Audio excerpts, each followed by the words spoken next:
Hey, howdy, folks. This is Pony Josiah 13, and welcome back to Murder on the Orient Express. Where we last left off, our detective friend was about to do some explaining as to how she wound up on the Orient Express after the kidnapping and murder of a local girl. So, let's continue the story, shall we?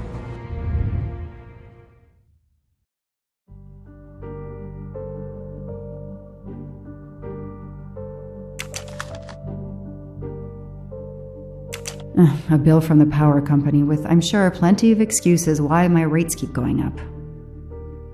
How that feels. Travel. For the discriminating traveler. Also for the overworked detective who never seems to have time for vacation. Well, I can dream, can't I? Ah. Interesting in connection there. Discerning traveler. Yeah. The Orient Express is definitely for the discerning.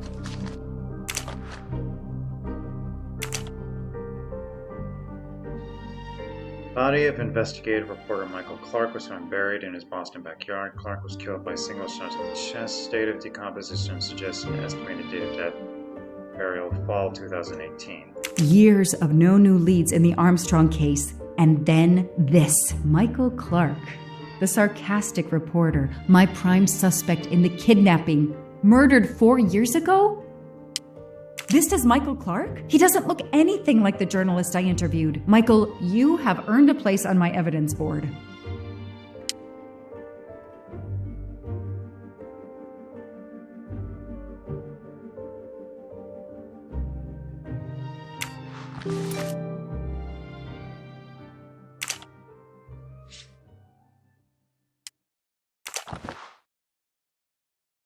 Keyring with keychain.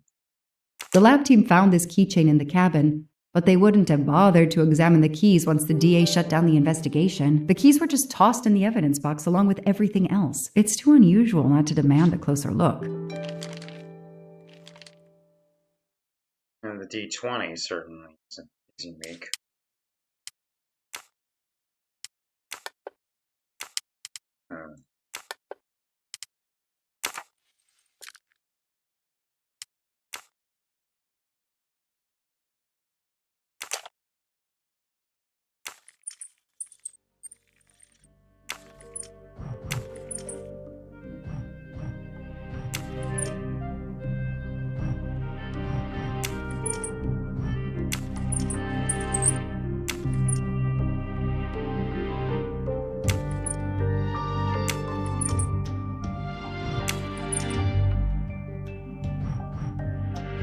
Close, but no signal.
Swap.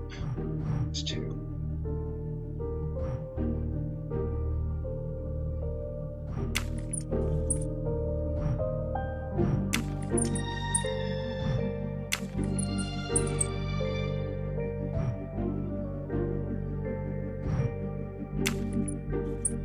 And same problem.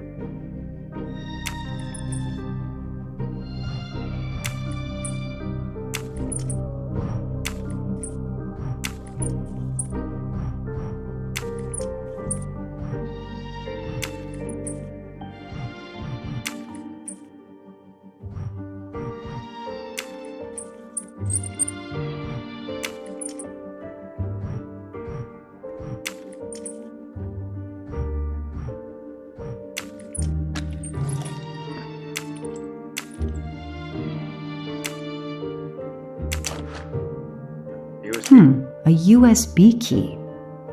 Let's plug it into my PC and see what nasty little secret it contains. Yes, plug the unknown device into your personal computer. That's a great idea.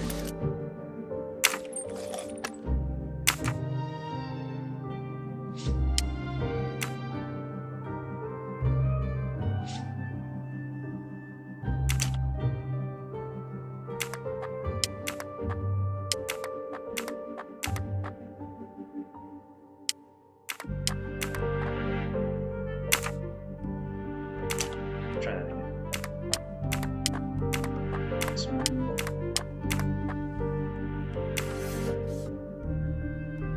What do they call this? Brass knuckles? Knuckle dusters? Illegal in Massachusetts. Possession alone can lead to serious jail time.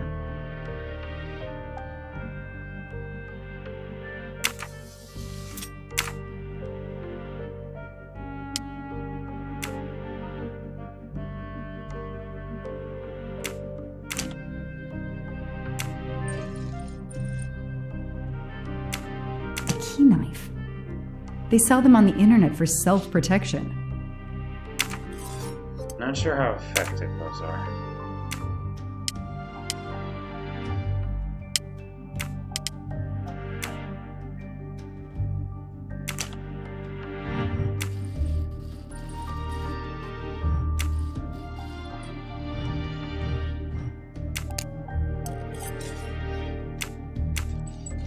Lockpick set. What do we have here? A flashlight. They can also conceal knives, but in this case we have lockpicks.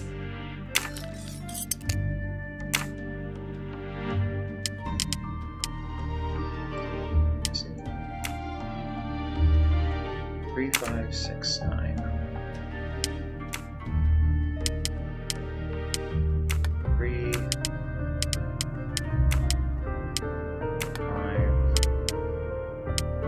6. What do we find? A capsule and a smell. Bitter almonds. Cyanide. It's actually genetic proven that the ability to smell cyanide is genetic.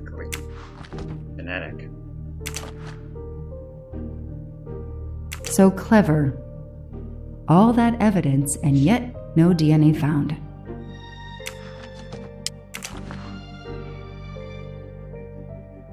The only fingerprints found on the bottle were Suzanne's.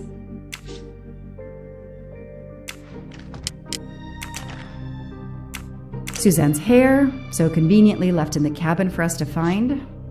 It was planted. I knew she was innocent. Fluffy. Daisy's plush toy.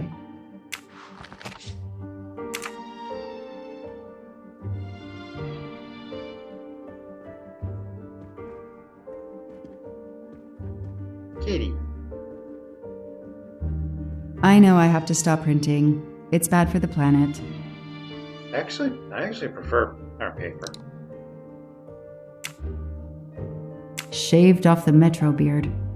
But I'd recognize that smug bastard anywhere. The man I interviewed 4 years ago posing as Michael Clark. This goes on the board.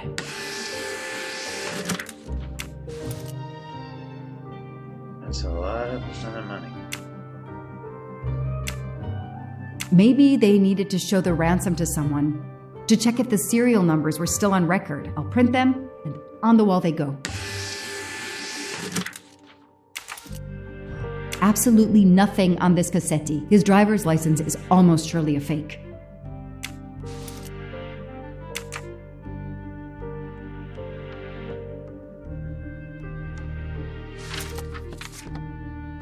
Connect 2 items on the board.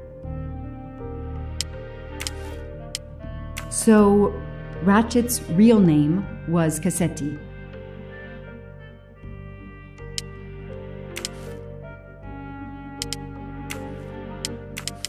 I knew it! The faces don't match at all. They are clearly 2 different men. I should run facial recognition on my computer. You should be a detective.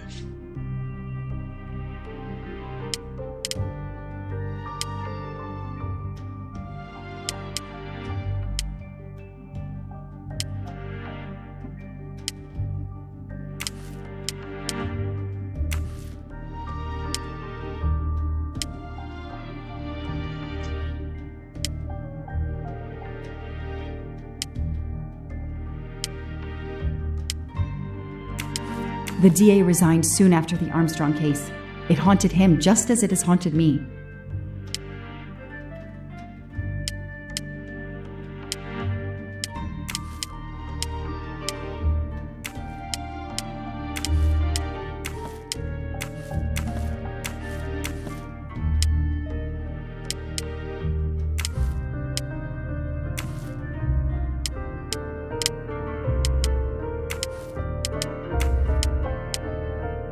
I'm just shooting in the dark.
Alright.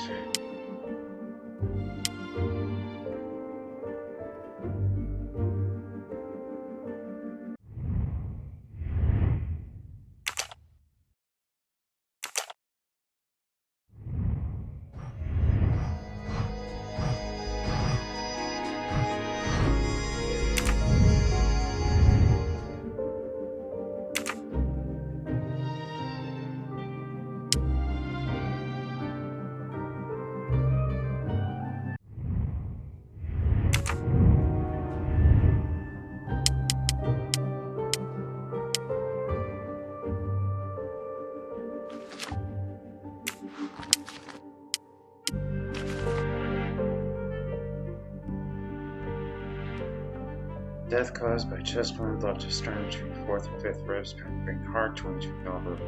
Blood was recovered with no matches can be found among the hospital. This victim faced 2 damage and heavy wounds. Sledgehammer could use facial recognition, no database match. Teeth could be found on the tips of fingers from prints recovered. A 2 approximately 1 squares found inside of some rest, no matches. I wasn't the victim.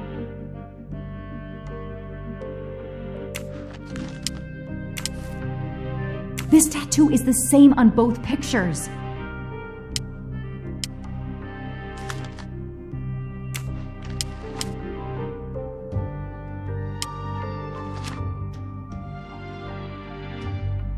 Body of the man found dead in forest near Watertown, suburb of Boston. Death caused single bullet wound. $100 bill found lodged in his throat.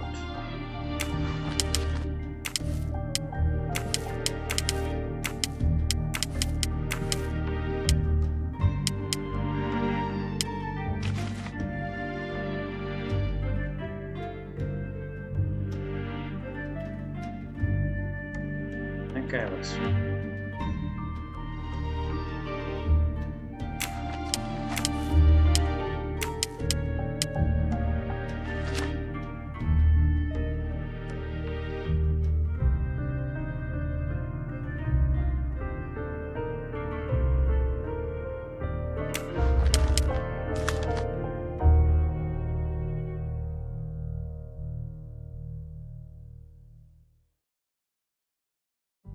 You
must be something else.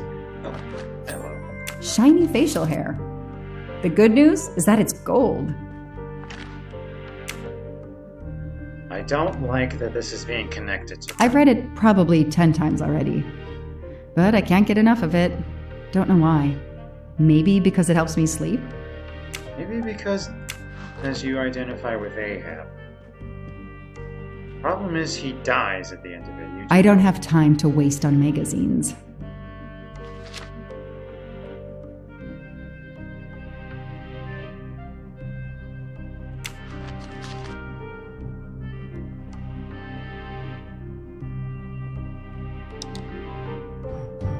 Okay, the real Michael Clark has been dead for years. Let's see if the photo of the fake Michael Clark matches someone in the database of known criminals. I've tried this several times in the past few years, but came up empty. Maybe whoever he really is has finally made a mistake. Boy, that mug looks familiar. That could be him, but he looks pretty different. Yes, he seems different at first glance, but still it's the same person. Okay. All right. He's changed his appearance a lot. Probably had some plastic surgery on his nose, but there is no doubt it's the same person. Let's see why he was arrested. Samuel Ratchet, arrested November 23rd, 2023 at Yerevan Airport in Romania in possession of stolen ancient artifacts, 3 Mesopotamian statuettes confiscated and placed under sequestration. Court, main bail trial set for January 1st, 2024. Mr. Ratchet, you didn't just steal statuettes. What recent information does the database have on you?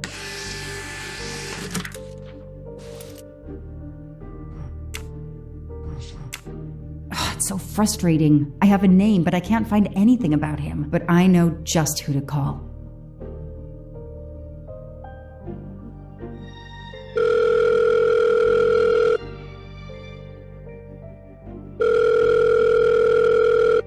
Robot Defense League, we are monitoring this call. Hello, Braid. Long time. Oh, Joanna. Hey, how may I assist you? I need you to search the dark web. Yeah, can you narrow that down a little? Because, it's pretty big and pretty dark out here. Could you find intel about a Samuel Ratchet? Samuel Ratchet. Got it. Bad dude? They don't come worse. Send me what you find by email. Alright, hang on. Okay. Yeah, okay. Nope, and okay. Oh, this might be something. I gotta do a deeper dive, but you should find this interesting. Could be coincidence if I believed in them. Emailing details. Domo arigato, Mr. Roboto. We're here to save mankind. Oh, it's a cookbook.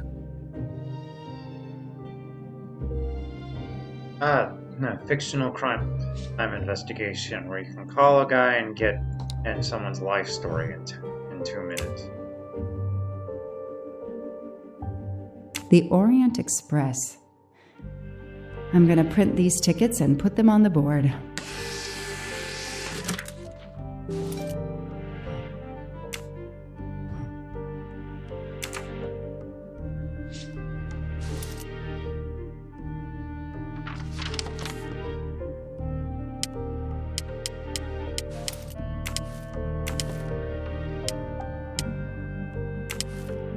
This is Ratchet's ticket. These tickets were all booked by McQueen.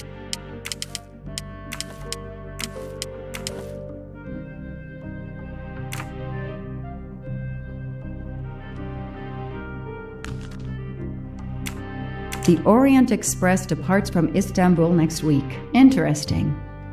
I'll put it on the board. That was a perfectly good magazine. The event? Some old train. But that face, that man. I was just gonna say...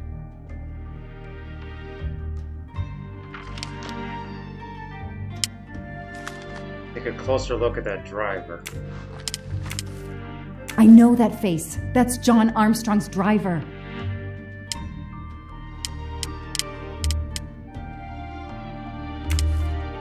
Ratchet will be traveling on the Orient Express in a week. Foscarelli will be on the Orient Express next week.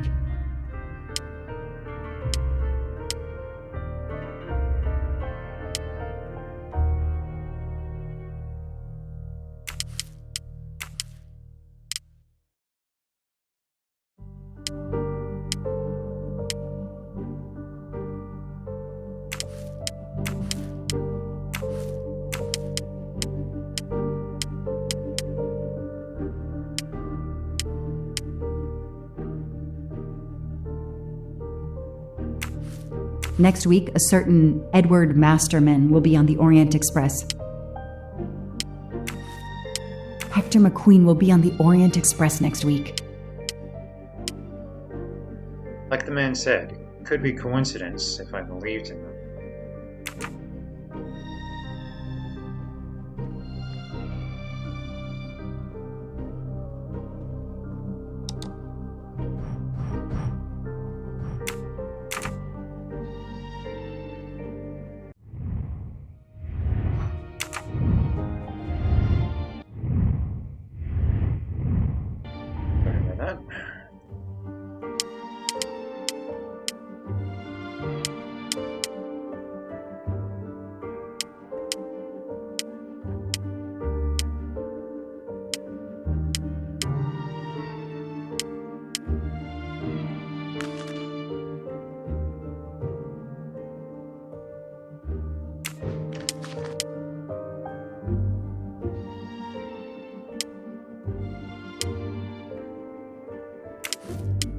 As Ratchet is alive, the dead man can only be Noah.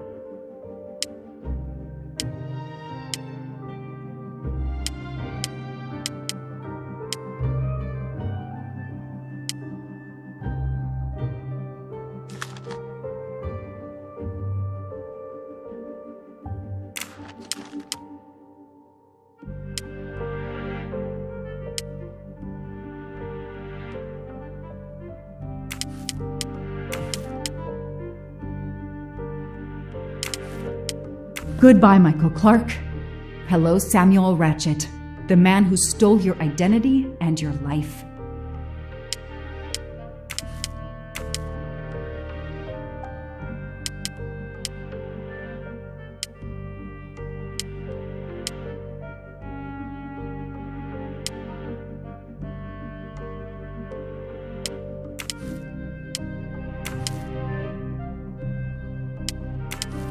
The person traveling with Ratchet has the same last name as my district attorney during the Armstrong case?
Hector McQueen.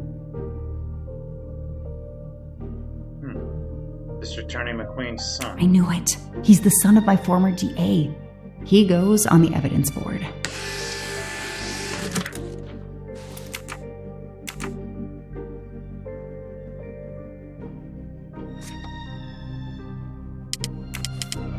Here's what Hector McQueen looks like. Hector McQueen is the son of District Attorney McQueen. Damn, Ratchet is taking the Orient Express next week. McQueen, the district attorney's son, is too. Foscarelli, the Armstrong chauffeur, is too. It can't be a coincidence. McQueen and Foscarelli must have decided to take revenge and will undoubtedly attack Ratchet on this train. I have to be on the Orient Express to stop them. And above all, I must stop Ratchet. But I can't do it in Istanbul because there's no extradition treaty with the United States. Ratchet can never be judged in the U.S. without an extradition treaty. I'll have to wait until he's in Paris to have him arrested. That's a bit of a leap, assuming that they're going to take revenge. I mean, it is a pretty strong coincidence and does explain a lot.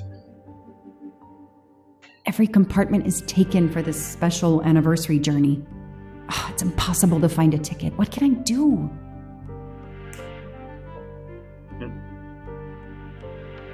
A Massachusetts State Police detective is gonna buy a ticket for the Orient Express. Let's find out who's traveling on the Orient Express. Time to call Braid.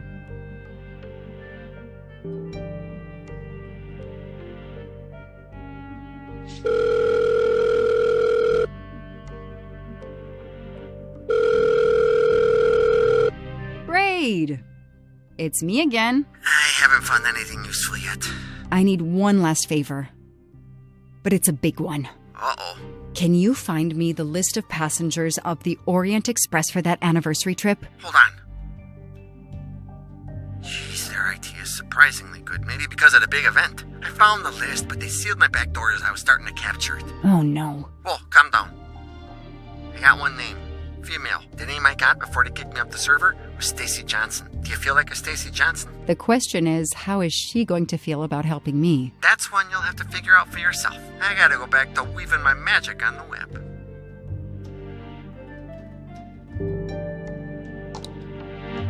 Stacy Johnson. Actress, starred in the movie Love and Despair, sponsor of several associations helping sick children, arrested for attacking paparazzi, a case settled out of court.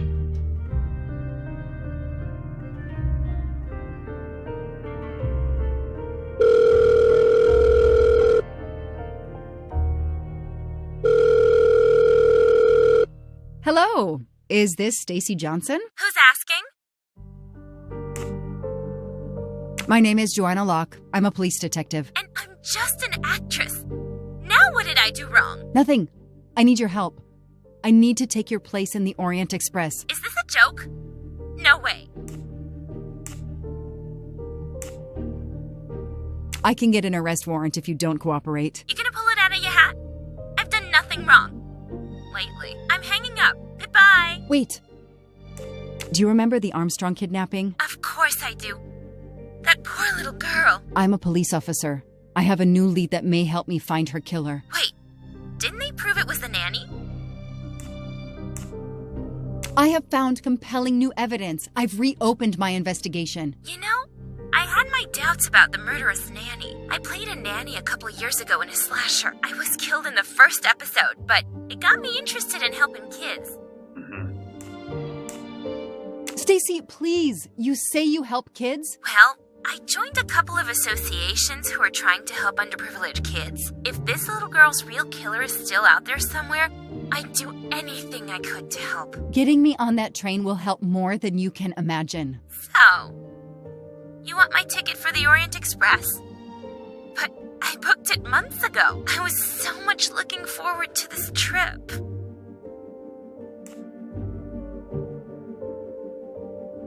I'll give you twice what you paid for the ticket. You think I care about the money? You still don't get it, do you? I'm hanging up. Goodbye. Wait. Stacy, I can tell you care about kids. Here's your chance to help put this beast in prison for the rest of his life. Think of the publicity for those causes you care about. Think about the kids. The kids. Yeah. All right. We'll do it for Daisy and the kids who suffer. I'll take care of changing the tickets to your name and send it to you. Get him. Make him pay. I will. Thank you so much.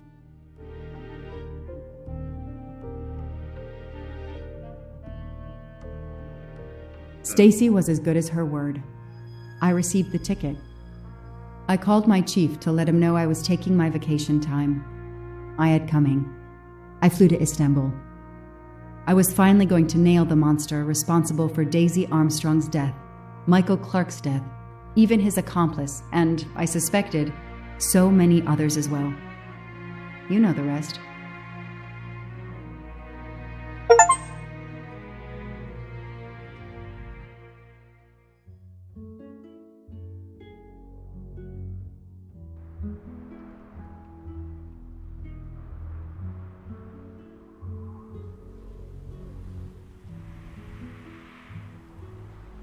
And that's how I found myself on this train. On Ratchet's trail. The rest, you know. My identity is easily checked with the Berkshire Police. Thank you for your detailed account, Mademoiselle Locke. In addition to giving us crucial details of the investigation, you have made it clear that there are many who might wish to see Ratchet dead. Suspect. Definitely suspect. You have pursued Ratchet with, one might say, a vengeance. This could lead someone to believe you are a suspect. Mademoiselle, I admit that But your story is credible. I believe you are innocent. Yes, of course. That's clear. Thank you for believing me. I'd like to help in any way I can. Do not worry, Mademoiselle Locke. Already I see things more clearly. It's obvious whoever drugged you was trying to derail your investigation. You mean the person who did this to me is Ratchet's killer? Both Monsieur Michel and Fräulein Schmidt had the means and opportunity to drug you. While you get your strength back, I intend to interview them. Excellent idea, my friend. All this excitement has whetted my appetite. I'm sure Mademoiselle Locke won't say no to a good, invigorating meal. What? No. I want to hear what the conductor and Fräulein Schmidt have to say for themselves. It is my duty to ensure the well-being of the passengers. If Dr. Constantine has no objection, I will escort you to the restaurant car. On the contrary, some food will do her the greatest good. Well, I'm still a little shaky. Mr. Poirot, will you please keep me informed about what you learn? You may be certain of it. Yes, look after the well-being of the passengers and also his stomach.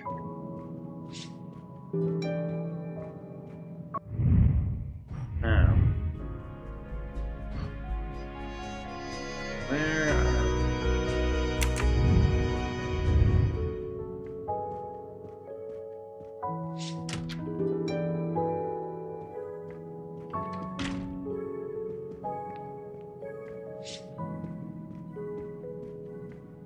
now if I can find... I have nothing to ask them at the moment. I should leave them alone.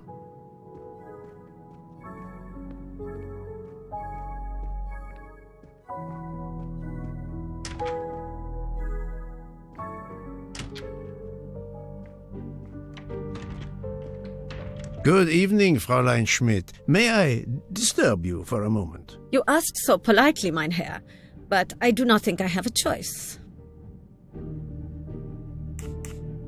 I wanted to let you know that your roommate, Mademoiselle Locke, is awake. Ah, yes, I'm glad to hear that. I was worried about her. Did she tell you what had happened to her?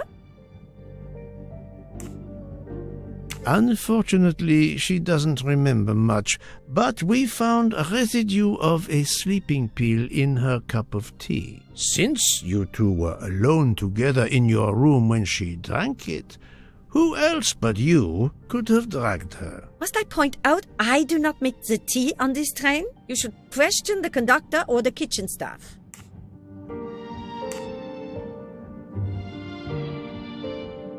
Does she have sleeping pills? Mademoiselle Locke could have died. Whoever drugged her must not feel any empathy for their fellow human beings, given the dose that Mademoiselle Locke ingested. She was close to death. Oh my God.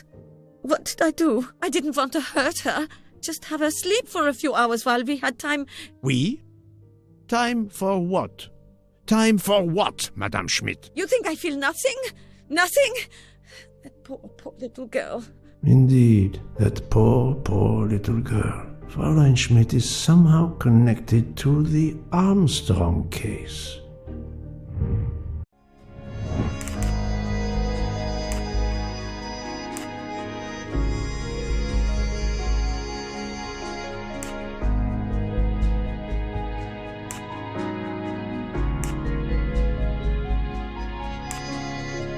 No, not good. Princess is... What did she say she was? Sonia's godmother? That was easy.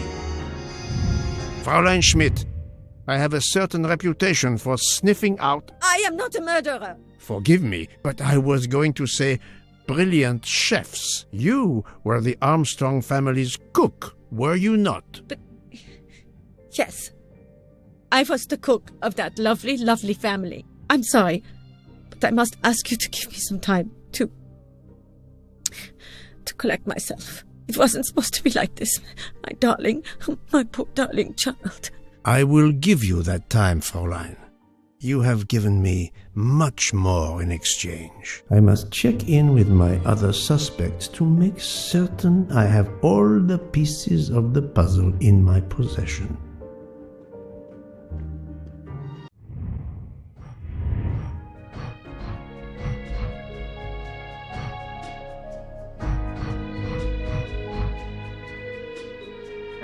Is Mr. is the conductor.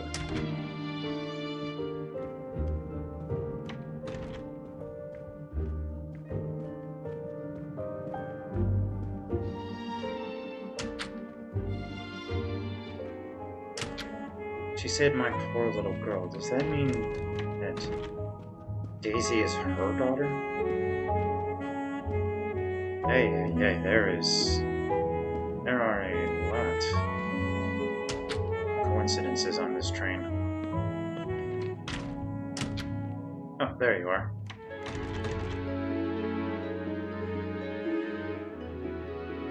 Good evening, Michel. Am I bothering you? You seem stressed. With everything that's going on, I must admit, it's difficult to be relaxed. Of course, I understand. Especially since we know that Detective Locke's tea was drugged before it was served to her. Detective? Come now, Michel. Surely you would have taken the opportunity to search her things and found her badge. Luckily, she woke up and was finally able to tell us her story. Otaru boiled the water, Jean made the tea. I just brought it. Sir, it could have been any of the staff. Your defense is to accuse others?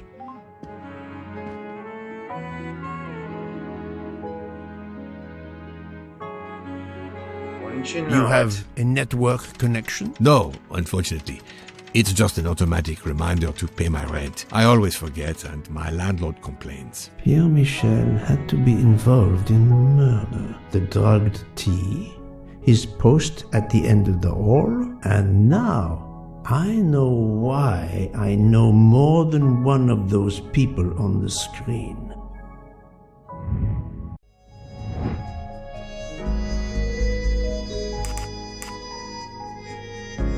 Great. That? Adequate. Brilliant. That's the right answer. Glad my memory didn't fail Are me. the father of Suzanne Moreau, Daisy Armstrong's nanny. My condolences on the death of your wife. What? But my wife... Enough lies. Suzanne does not bear your name? No. Suzanne's mother and I were divorced. Suzanne kept her mother's name. My most sincere condolences, Monsieur Michel, on the deaths of Suzanne and your wife. This job, I loved them, but I was never there for them. Then, a year after the divorce, Solange became ill. Suzanne took her to this special hospital in the US. Got that job as Daisy's nanny. I understand your pain, and the reason that led you to drug Detective Locke. We really can't hide anything from you, can we? Many have been foolish enough to try and keep the truth from Hercule Poirot. Yes, I admit, I drugged the tea. But it was only to keep her quiet until I could... But she reacted so much to the sleeping pills. She was lucky, as are you, that she didn't die. To be frank, there is one more thing that puzzled me, but I think I understand now.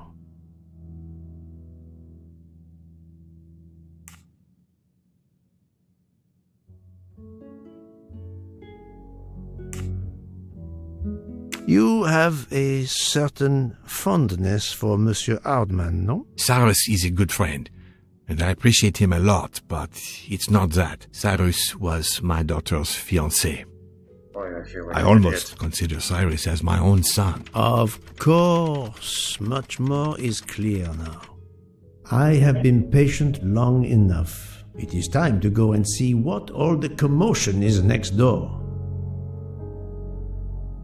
Jeez, and crow. It seems like half the people, pretty much everyone on this train hated Ratchet.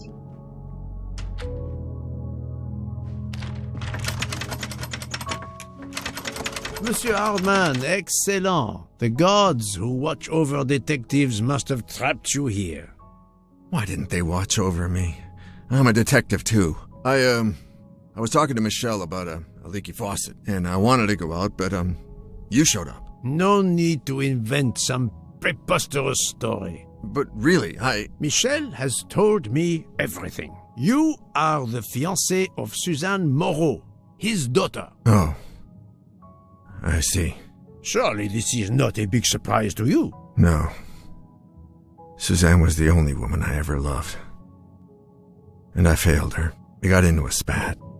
It was nothing, but I was too proud to apologize. We weren't speaking at all. Suzanne never really cared for that guy, Noah. She would have forgiven me. If only. If only. If only. A common refrain between lovers who quarrel. Obviously, Pierre Michel and Fräulein Schmidt both drugged Detective Locke's tea, causing the overdose. No wonder she had so much trouble waking up. Time to report my findings to her and Book. What do we have here? Ha! Golden moustache. I wonder if our master chef gets his recipes from a game.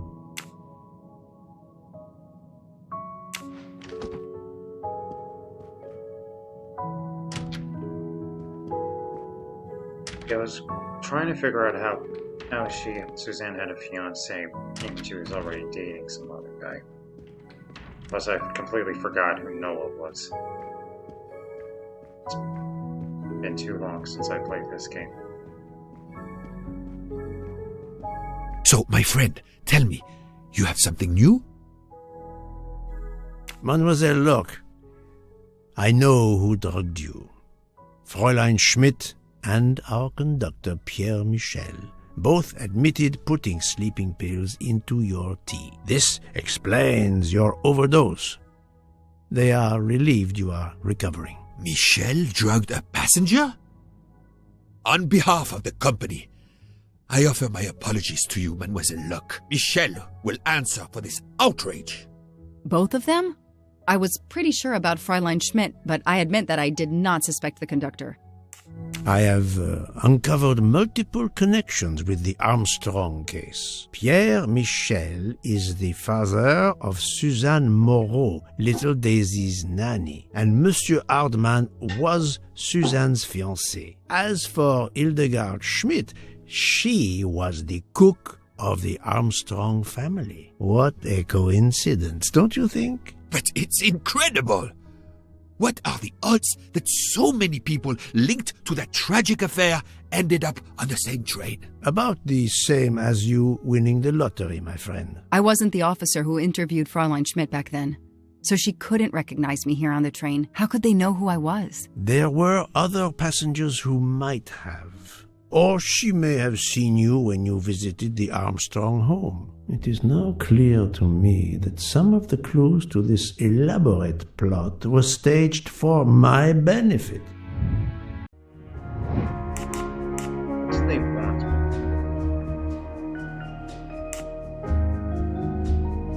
I do not think that's the right answer.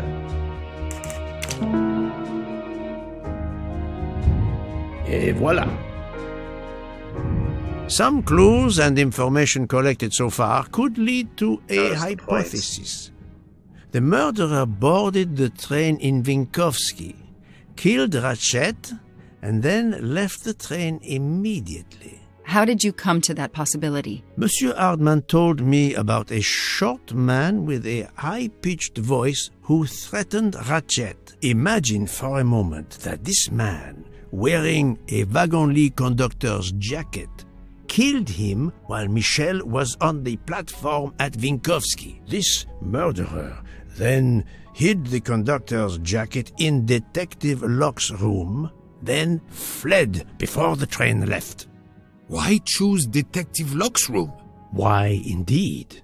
Let me re-explain from the beginning.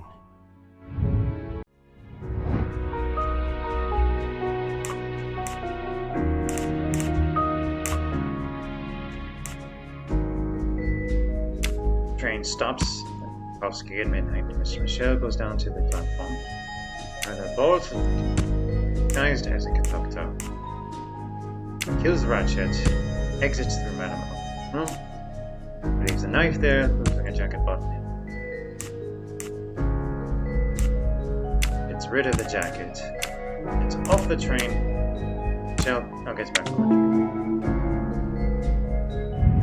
My little grey cells did not let me down. Mon Dieu! Oui! That must be it! Everything fits so well! It fits too well, my friend. Other clues lead to a second hypothesis, much more plausible. More probable hypothesis. There are several murderers. I'm right again. That happens to me a lot.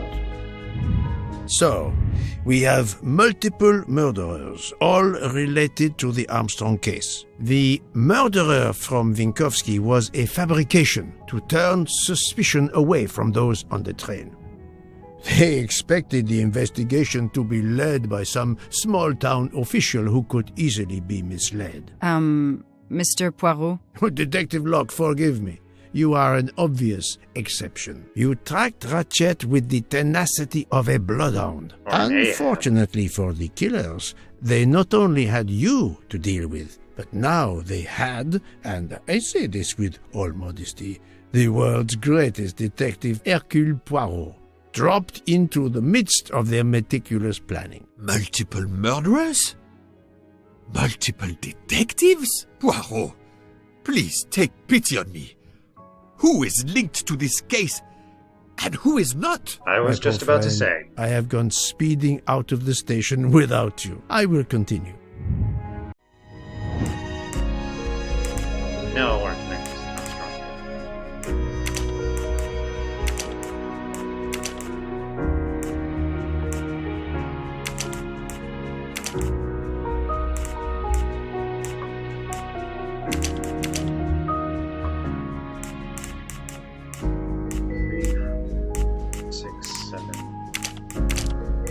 Think, Poirot. That is not a good answer. And McQueen. That's the right answer. Fraulein Schmidt, Pierre Michel, Monsieur Hardman, and Monsieur McQueen are all linked to the Armstrong case. I also know that Sonia Armstrong's sister and godmother, Countess Andreni and Princess Dragomirov, are on this train. And finally, Detective Locke discovered that Mr. Foscarelli was the Armstrong chauffeur. If we add Detective Locke and Ratchet, of the 12 passengers in that coach, 9 have a connection with the Armstrong case. What next, Poirot? Or should I say, who next? It is time to summon everyone. Everyone? Even Dr. Constantine? The train crew other than Michel? Dr. Constantine, yes. I will need him. But we don't want the others as witnesses. I will see that their duties keep them occupied elsewhere. Excellent. I have always thought this moment in a case is much like Rodin unveiling the thinker before a captivated audience. A work of art. Have you not felt that way, Detective? No, Mr. Poirot. I'm happy just to slap the cuffs on him. Well, there is some artistry in that as well, I suppose. Where would you like the unveiling, Poirot? The lounge? Perfect. Then I will gather all the passengers in the lounge. Sherlock Holmes said something similar about the Denouement in one of his stories.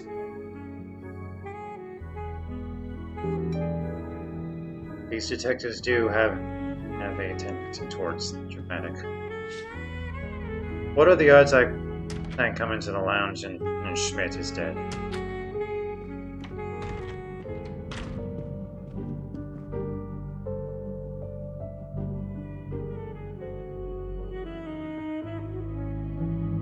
What a night.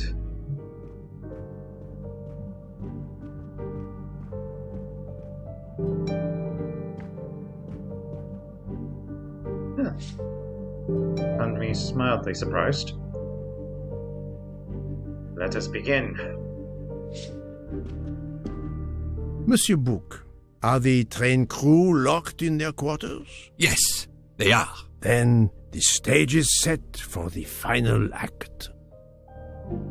Ladies and gentlemen, I have gathered you together to hear my reconstruction of the murder of Samuel Edward Ratchet, also known as Cassetti. There is not one, but two possible solutions of the crime. I shall put them both before you, and I shall ask Monsieur Bouc and Dr. Constantine here to judge which solution is the correct one. Two solutions? Mr. Poirot, I am hardly qualified. Nevertheless, your assistance is required.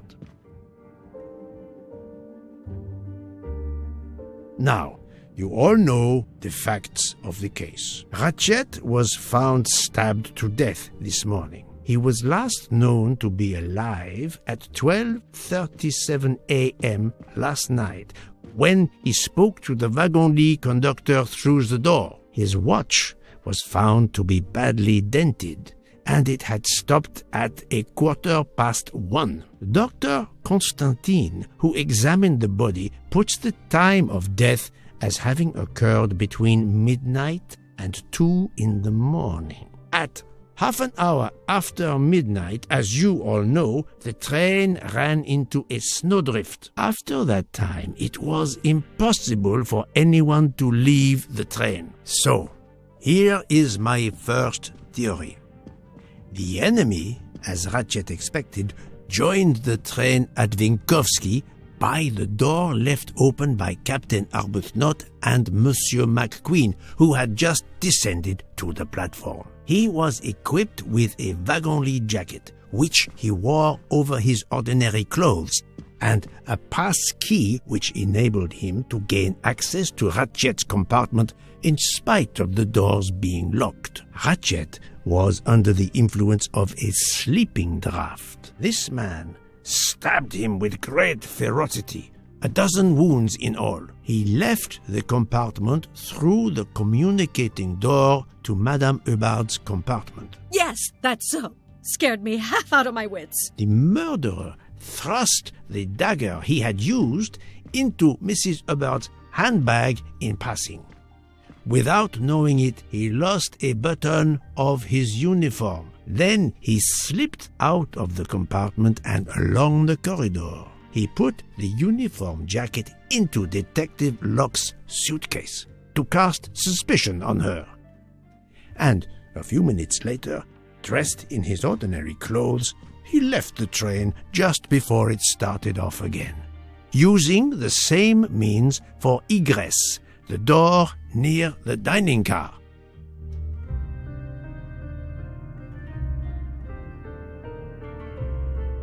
That is the first hypothesis. But there's a second. For that, we must examine the motive for the crime. Why was Ratchet killed? Revenge. The motive is clear. Revenge, of course. Nothing was stolen, and we know that Ratchet had made many enemies. This was a premeditated crime, meticulously planned Several months. since the kidnapping and death of little Daisy Armstrong, which traumatized many people close to the family. Even when the police concluded that it was Suzanne Moreau, questions remained. Detective Locke continued her investigation, as did others. They became convinced the truth lay elsewhere. We now know who the real murderer of Daisy is. It is clear now that Daisy's killer was Ratchet, also known as Cassetti and Michael Clark and how many other names. But of course, many of you have known this for a long time. It is obvious that the 12 stab wounds are not a random number. Dr. Constantine's analysis revealed that some stab wounds appeared to have been caused by a right-handed attacker. Others indicated the knife wielder was left-handed. Some wounds were deep, more than one fatal. Yet others were not much more than mere scratches. What can explain these discrepancies? This leads us to an obvious conclusion. They are symbolic. 12 stabs. 12! The same number as a trial jury in the United States. But not just a jury of 12 members condemning him to death, but 12 executioners as well. This self-appointed jury had meticulously planned for everything except Snow. snow. The avalanche that stopped us, as well as the presence of not one but 2 detectives on the train. They had to improvise, to hastily add clues and false leads. This woman in a red kimono does not exist. I don't know which of the passengers it was. It does not really matter. It was just a performance, a charade to introduce another possible culprit to muddy the waters. The time on Ratchet's broken watch was deliberately set to conceal the true time of the crime. The vial of vaping liquid incriminated Captain Arbuthnot. However, he had a solid alibi confirmed by Monsieur McQueen. Impossible then to suspect him. The conductor's jacket found in Detective Locke's suitcase was put there only to cast suspicion upon her. All these false leads were intended for me. But I am Poirot. I understood the truth. We have a train full of suspects. It's Indeed. time to identify who the real culprits are. Let's start with Detective Locke. Amazingly. Planting the conductor's jacket in her suitcase was an attempt to implicate Detective Locke, but she couldn't fake her drugged condition. Dr. Constantine can testify that the drugged tea incapacitated her for hours, and she had 2 relapses. Let us move on to Monsieur McQueen. When I told him about Cassetti, he looked very surprised that I managed to make the connection between him and the Armstrong case. He told me, "But I thought we had..." I think he meant, "You thought you didn't leave any real clues linking the murder to the Armstrong kidnapping. Moreover, you insisted that Ratchet did not speak French when you knew I had heard a voice calling out in French that was supposed to be Ratchet.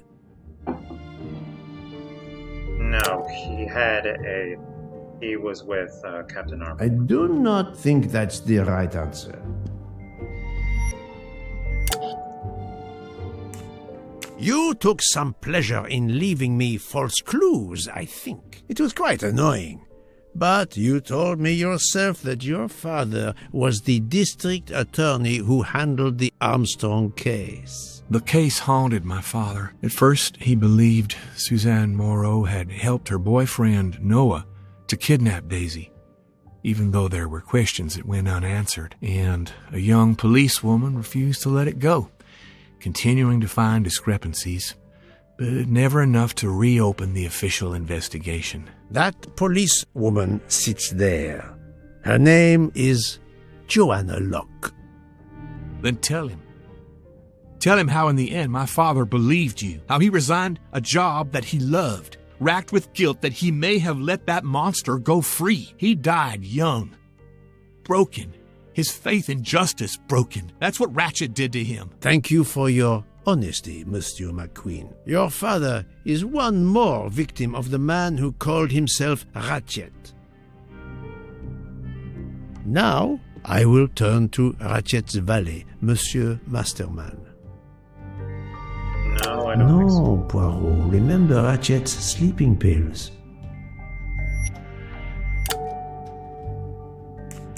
Ratchet sensed danger close to him and naturally wanted to stay awake. You gave him sleeping pills without his knowledge. Once he was sound asleep, you could do what you had to do in peace. Sir, I'll tell you the truth. I was Colonel Armstrong's adjutant in the war, sir, and afterwards, I was his valet in New York. I'm afraid I concealed the fact this morning. It was very wrong of me, sir, but I knew how suspicious it would look. Is that all you have to say? So that makes That's 10 all, people sir. now. Now, to leave no suspicious stone unturned, let us move on to Monsieur Bouc. What? Me? A suspicious stone? Stone, certainly.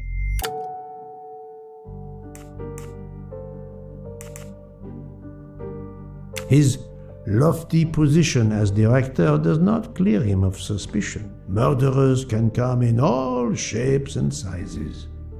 Bouc, my friend, of course you are not guilty. You did everything you could to get me on this train. What madness would cause you to ensure, and I speak with all modesty, that the best detective in the world could be present to witness your crime? But doesn't our friendship count as well? Most assuredly, but a murderer can wear all sorts of masks, including friendship. Let us consider our ever-efficient wagon-lit conductor, Pierre Michel.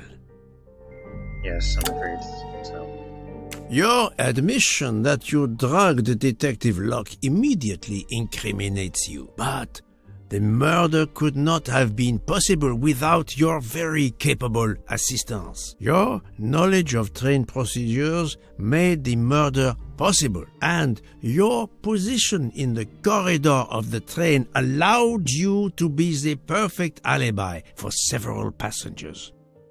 And your motive? Suzanne Moreau, Daisy Armstrong's poor nanny, who was wrongly accused and committed suicide, was your daughter. C'est un foiré.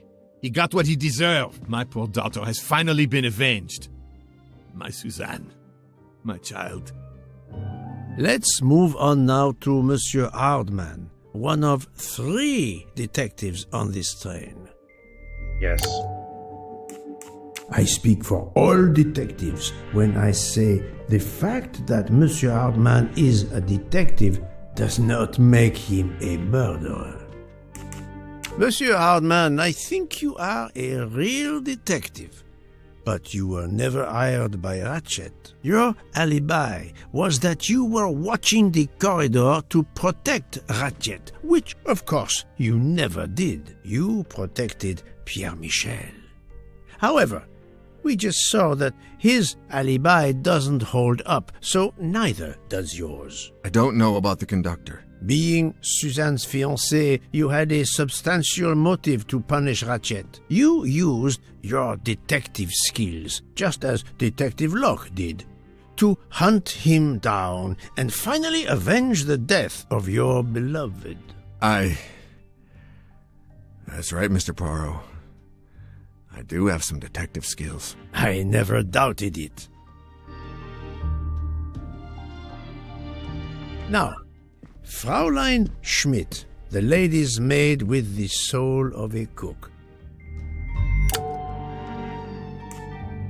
Fraulein Schmidt, you told me of your remorse for drugging Detective Locke. I believe you are sincere. However, as the cook of the Armstrong family, you experienced the drama from within. The death of Daisy, then Sonia Armstrong, who died in childbirth, and finally, Suzanne and John Armstrong. So much misfortune in that poor family. The death of this criminal is only justice. Let us move on to Countess Andreni. I was impressed by the earnestness of her husband when he swore to me solemnly on his honor that his wife never left her compartment that night. Should I believe it? I think not. Even if it seems logical, it's more complicated than that. I believe Countess Andreni.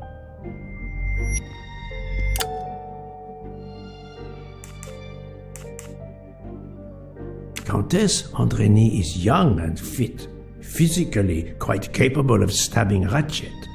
The problem must be somewhere else. On the contrary, this fact gives her a motive for murder. Some detective I am. My apologies, Hercule Poirot. Poor Agatha is probably rolling in her grave right now. Countess Andreni, being Sonia Armstrong's sister, you had every reason in the world to want to avenge her. But you were incapable of stabbing someone, even after what he had done to you and your family. The night of the crime, you simply took a sleeping pill. I appreciate the irony that nearby, Detective Locke was also in a drugged sleep. When you awoke, you thought the nightmare was over. Rudolph? Hush, my love. Hush. Excellent transition. I was coming to you, Count Andreni. Suspect he did. 12 people, a jury. This was very important to all of you. If Countess Andreni did not stab Ratchet, someone had to take her place. And you, Count, the beloved husband. I've seen how fiercely you love and protect your wife. Enough! I would do anything for Helena. Anything. Even that. Yes, even that. Let's move on to Monsieur Foscarelli. Yes, I think he did. Detective Locke found out that you were the Armstrong chauffeur and that you planned to travel on the same train at the same time as Ratchet. That is what made her decide to obtain a ticket as well. Unfortunately, she could not prevent the murder. Have you lost your tongue, Mr. Foscarelli? Oh, Daisy. She was the delight of the house. Tonio, she called me. And she would sit in the car and pretend to drive me. And you, Mademoiselle Olson. A champion for the immigrants. A worthy calling. I do not think that's the right answer. Right.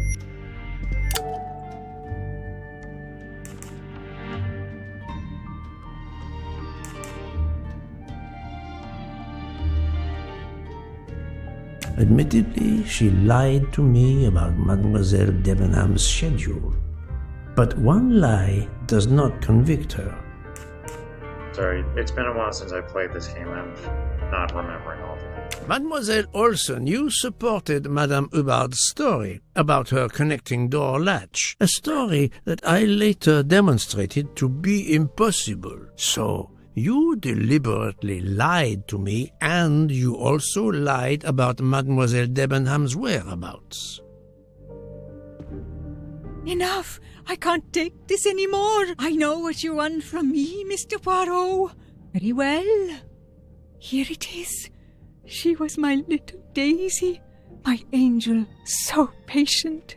When I patched a scrape or took her temperature, that was my job. But she was so much more to me. She was a shining light in an ever-darkening world. I've tried to honor her by caring for children who have lost everything. Thank you, Mademoiselle Olsen. You too shed light on your part in this mystery. You were Daisy Armstrong's nurse. I will ask you no more questions. It is enough that you have admitted what I know to be the truth, and I understand. Well, that was Let's move on. Dr. Constantine. You suspect me? I know none of these people. I didn't know Ratchet either, and I've taken a solemn oath to help people, not murder them. You are one of the few people in this room not to have any connection with the Armstrong case. Moreover, your alibi is confirmed by Monsieur Bouc, whom I would trust with my life. That is very kindly said, my friend. We now come to Mademoiselle Debenham and Captain Arbuthnot, whose relationship was not in doubt from the moment I inspected your room at the hotel. You have a bloody nerve. Indeed, I do. We're getting married. Hey, you invited Congratulations. But I would rather talk about your relationship to John Armstrong.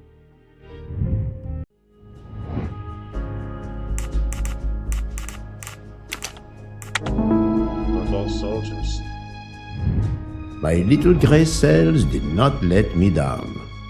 For once. Captain Arbuthnot, you served in the army with John Armstrong. What I don't understand is why a man your age is still a captain. One might expect you to be a colonel as well. Ever fought in a war, Poirot? It was war that first brought me to England. Then you know what it's like.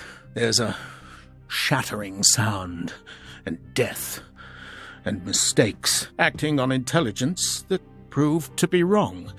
I sent a patrol to their death.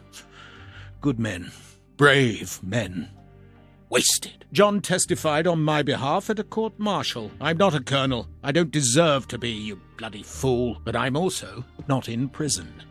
John remained my best friend until... There, you have my story. Understand now? Archie, calm down, please. You're right, Mary. What you see in me, I don't understand. Oh, Archie, I see in you what John saw. Miss Debenham, I'm sorry. My turn, is it? I'm afraid so. And you have caused me quite a puzzlement. Your connection with the Armstrong family was not obvious. Then I remembered the job you currently hold.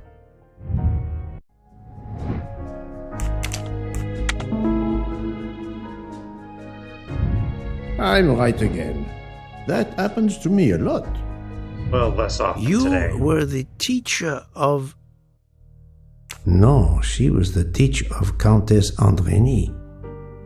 You were the teacher of Helena Andrény, whose maiden name was Helena Goldenberg before she married Count Andrény. Yes, absolutely. Why lie to you? She was an excellent student. Captain Arbuthnot. Yes, absolutely. The fact that he probably killed enemies during the war does not make him a cold-blooded murderer. McQueen, Josiah, if McQueen was lying, then we can't entrust his testimony. You had one of the strongest alibis, thanks to Mr. McQueen. But his testimony melted like a snowflake. There went your alibi. Poof! Unless you have another one. As for you, Mademoiselle Debenham. Yes, I believe she did. Her close relationship with someone guilty in the case, even her motive, do not necessarily make her guilty. Mademoiselle Olsen was the only one who could confirm your alibi. I think you know where you stand. Very good, Mr. Poirot. Are you satisfied? I will be soon. Now I must turn to Sonia Armstrong's godmother, Princess Dragomirov. Princess Dragomirov, you weren't on my list of suspects at the start, given your social position. I left my social position in a cold country. Do you object to being addressed as princess? I deny people the opportunity. It makes a good story to tell their friends. It also guarantees a good table in the best restaurants. Princess, there is also, forgive me, your extreme physical fragility. It does not stop me when I must be strong. Indeed. Of more importance, though, is the fact that you're the only left-handed person on the train, and the single blow to ratchet from a left-handed person was very, forgive me, weak. Finally, I'm afraid I know the alibi that you shared with Fraulein Schmidt is false. You have been very thorough, sir. I hope you will permit me to say we are much alike. I am honored. Now it is time to end with Mrs. Hubbard, or should I say, Linda Arden. If Princess Dragomirov hadn't told me about her relationship with this famous actress, I might not have made the connection. But you are a great actress, madame. Your performance as a flighty, self-involved woman was superb. I never would have guessed something entirely different. As for what ties you to the Armstrong family, it is obvious.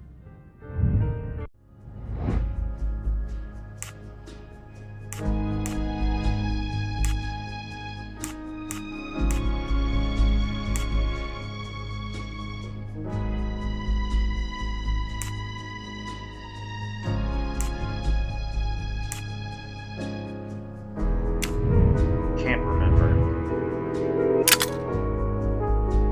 Had to buy blunt.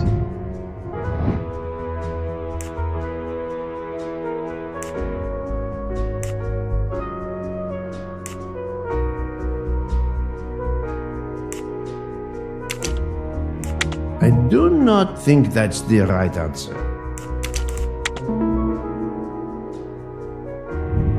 I'm right again. That happens to me a lot.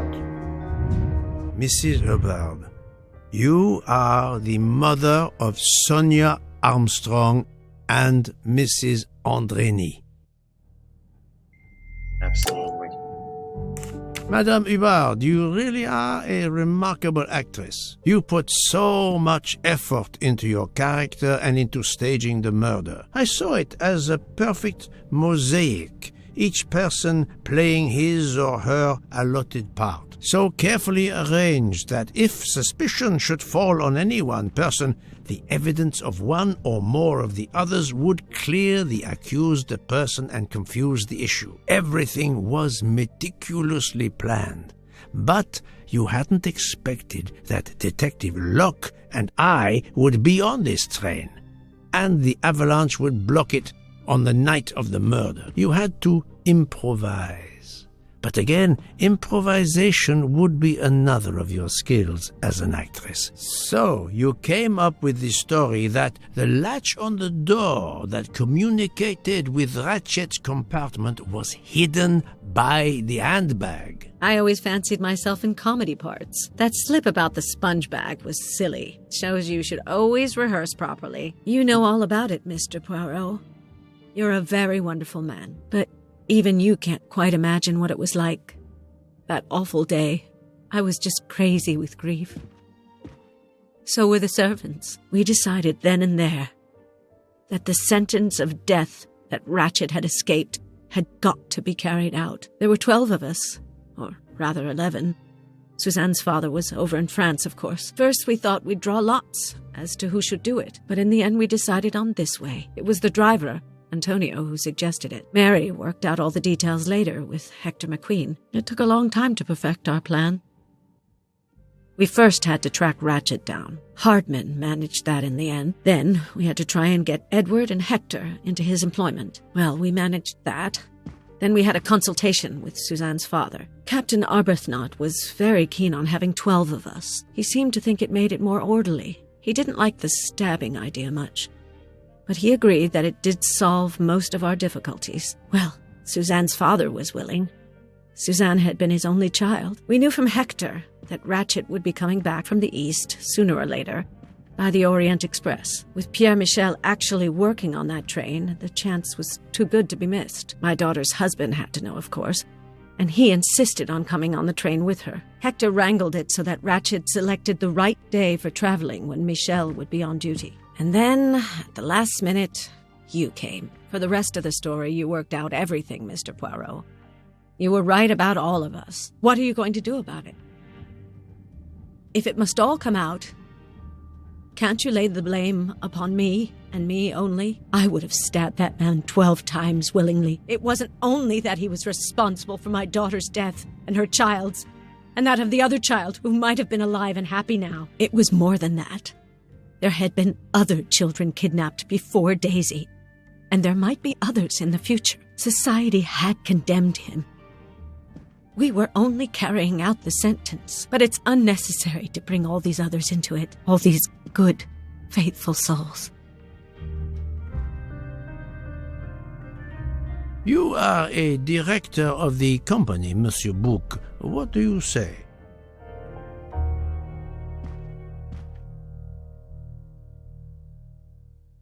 In my opinion, Poirot, the first theory you put forward was the correct one. Decidedly so. I suggest that is the solution we offer to the police. You agree, Doctor? Certainly, I agree. As regards the medical evidence, I think that I made one or two fantastic suggestions. Then, having placed my solution before you, I have the honor to retire from the case.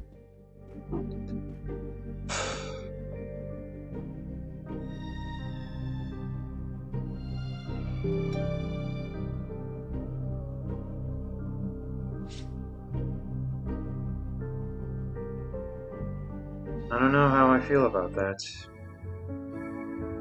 Ratchet was a bastard, certainly. You could make a very strong argument that he got what he deserved. Still,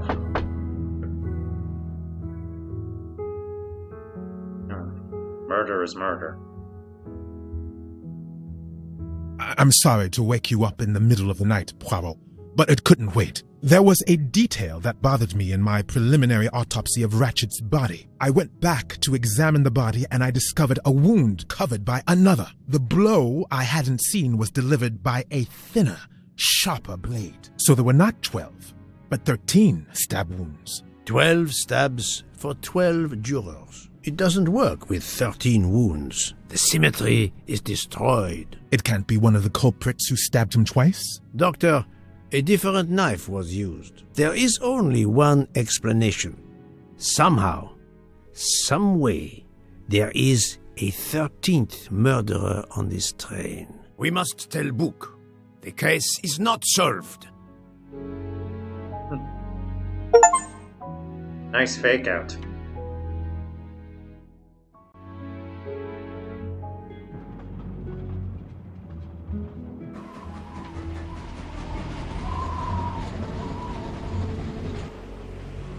Well, at least the snow was cleared.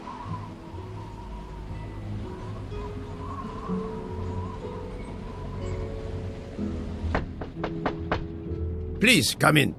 I don't know. Ah, Book. I see we are moving at last. Yes. The way was finally cleared while we slept. If all goes well, we will arrive in Venice this evening. The train will be there for several hours for refueling and reprovisioning. What do we do with the 13th murderer? Do you have a lead? I thought about it. There is one clue that was left aside in my investigation. The diary I found in Ratchet's safe mentioned an appointment in Venice. Someone with the initials AW. He will never keep the appointment. But there should be enough time. I must try to keep that appointment for him.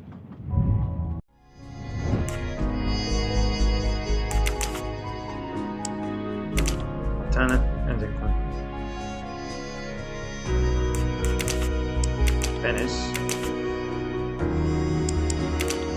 18th.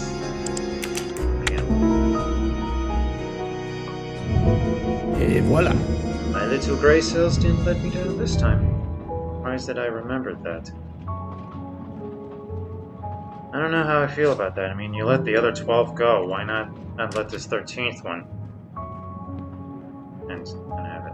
How would it look to the police if I asked a suspected murderer for help? What cabin was he in again?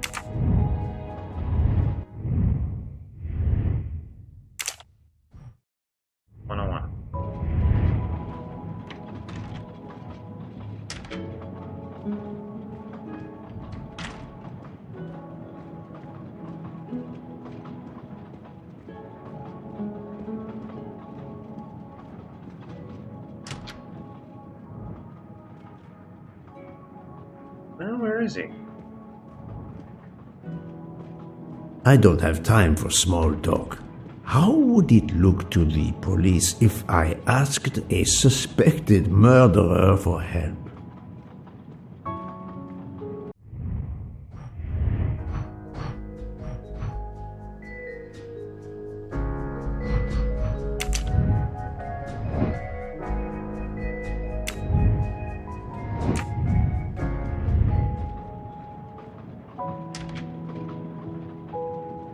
Paging Dr. Constantine. Has anyone seen Dr. Constantine?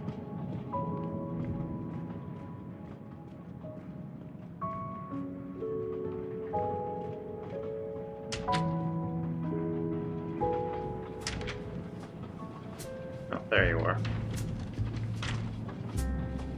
Doctor, a moment. Have you made arrangements for Ratchet's body? Yes, it will be collected by the Italian authorities when we reach Venice. The autopsy will be performed there. However, there is something odd. Oh? Since the train is French, jurisdiction must be shared. When I told them you were already on the scene, they have both agreed to support your investigation until we reach Paris. Ratchet's compartment will be sealed until we arrive there. All of those who conspired to kill Ratchet are to be confined to the train until then as well. So, thanks to you, I am the rope in a tug-of-war between two countries. Oh, but I thought you would want to be in charge. And isn't it odd we continue on our journey with a trainload of people that police consider potential murderers? Calm yourself, Doctor. It is not the first time I find myself in the middle. And, to be honest, I welcome the chance to see this case through. It is fast becoming one of the most challenging of my career.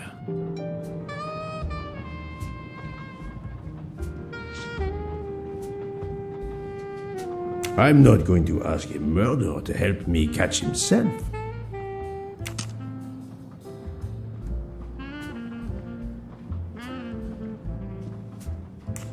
Would you be able to accompany me to Venice to follow a lead? I'm honored you asked me, my friend. I would have loved to help you. But I have to manage the situation here. I must make sure no one gets off the train in Venice and that Ratchet's body is transferred. So, my dear Book, how does our journey progress? We are well on our way to Venice. All of our passengers are locked in their rooms by order of the authorities. I watch them when they want to stretch their legs, like the captain there behind you. I see that you have the situation well in hand. Okay, so who didn't again trying to kill Red.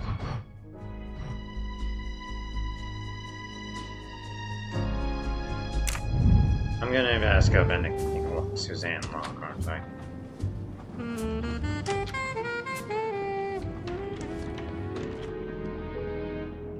Where's the machine again?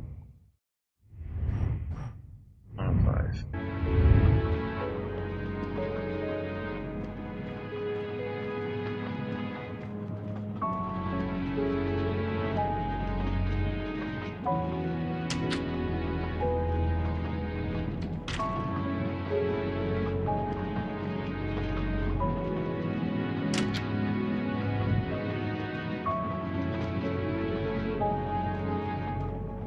This is intensely frustrating. No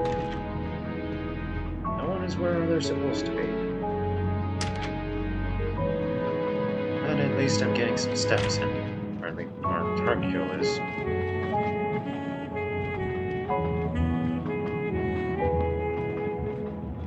Maybe I can ask the bartender.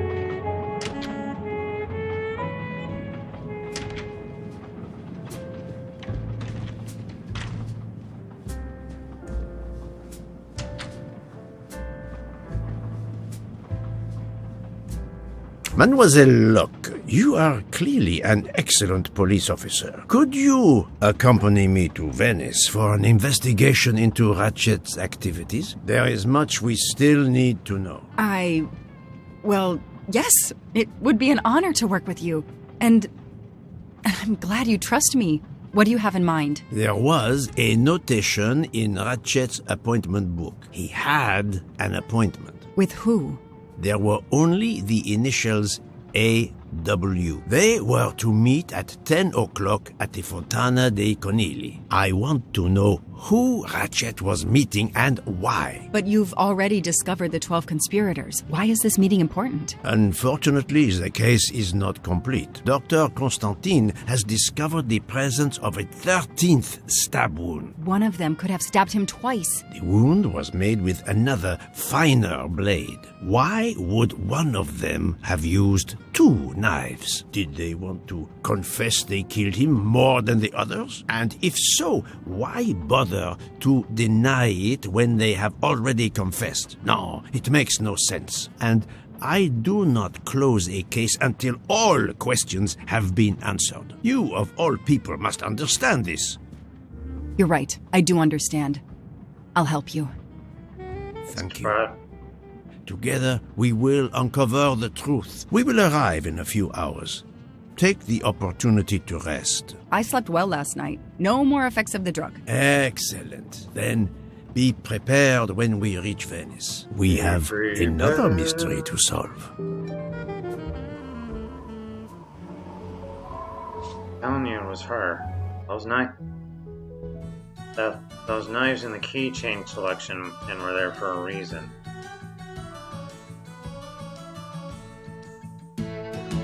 This is the 3rd embarking dock, and no gondoliers available at all.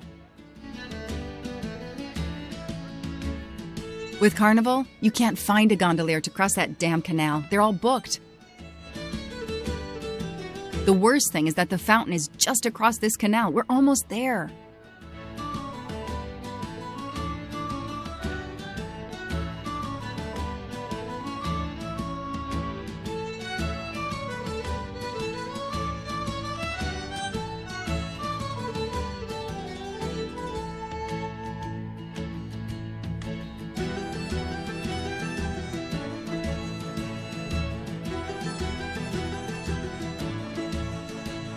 I see a gondolier just over there. Well, it turns out to be the right season. I wouldn't have expected that. Venetian Carnival is an annual festival that ends on Shrove Tuesday, the day before the start of Lent on Ash Wednesday, which is a couple of weeks before Christmas. Every carnival, my friends and I mask, and every carnival, we lose one another.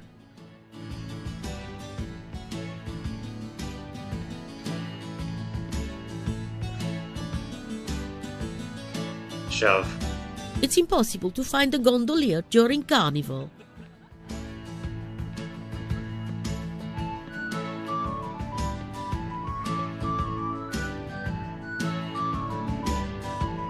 Ancora una volta sono dalla parte spagliata del canale per la festa. Sorry, I don't speak Italian.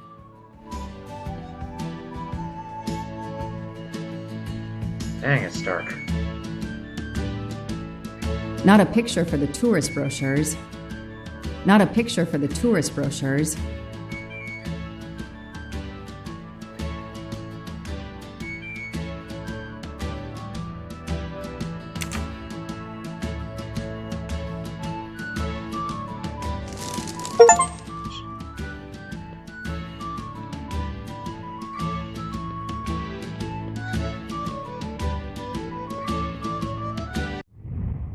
What was I doing?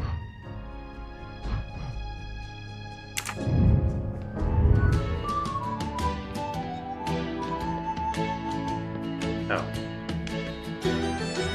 Well, there's a gondolier.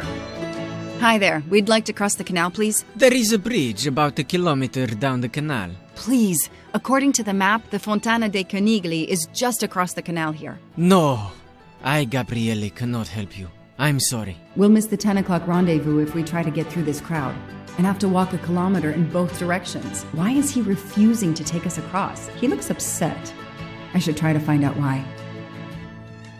If it's a matter of price, I'm sure we can work it out. Money? Money won't help me now. His problem isn't money. What is it then? Lost love. I'm betting.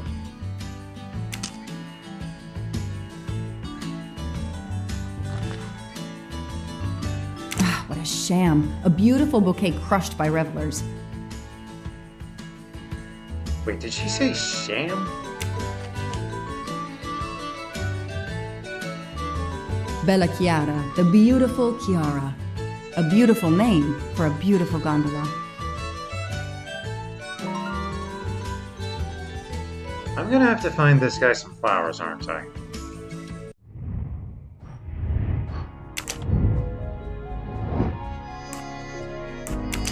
No, Joanna. That doesn't track. All right. Okay. The detective gets it right.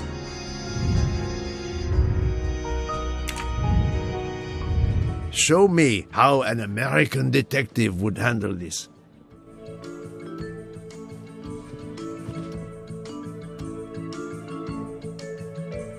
I'm sorry you had a fight with Chiara. What? How did you know? I'm a detective. I'd like to help, if I can. If you have a spare engagement ring, detective, I'll take it. Ah, I see. You lost the engagement ring you were planning to give Chiara? Lost? It is worse than that. I threw it away in the canal. I bitterly regret this gesture. I now find myself without a girlfriend and without a ring.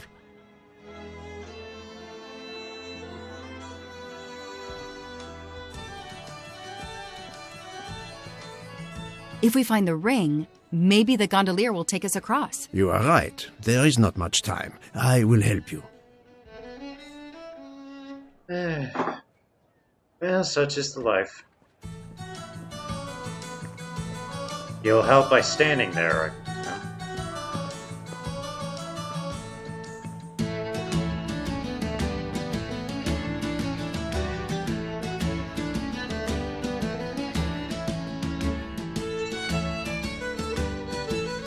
Hey, kitty.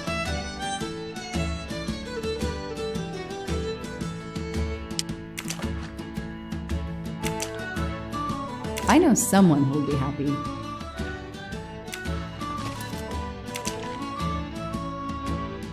I don't need an empty soda can. Then I'd end up in... There are too many plastic bottles in the world. Far too many.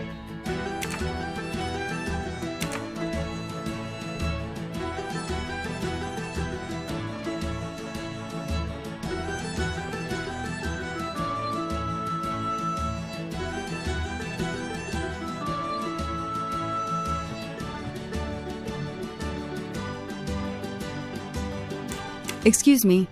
I believe I have something that belongs to you. Mamma mia, grazie mille, signorina. With this, I can now win my Chiara's heart again. I know it. How to thank you? My friend and I need to get to the other side. We have a very important date at the Fontana di Conigli. Ah, yes. The rabbit fountain. Of course, I'll take you across. Then I will call Chiara. Hopefully she will forgive me. I'm sure she will. Well done, Detective Locke. Hey, she was just lucky. Hey, that box wound up in the brain.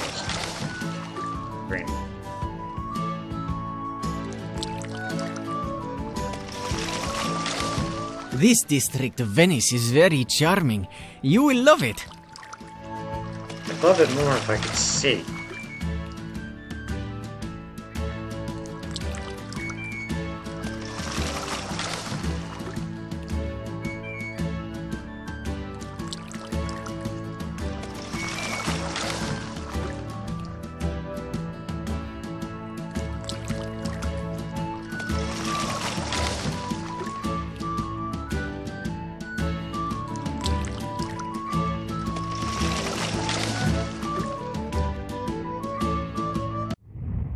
Hang on a second.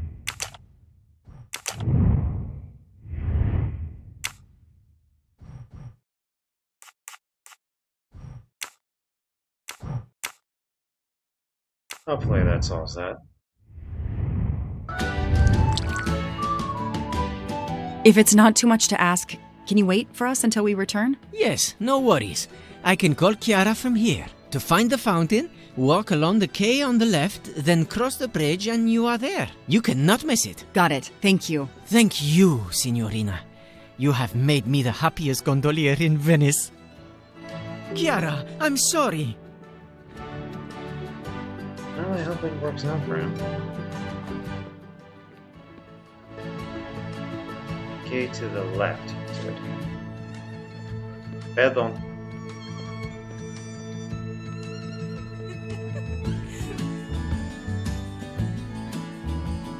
I wonder what happens if I go the wrong way.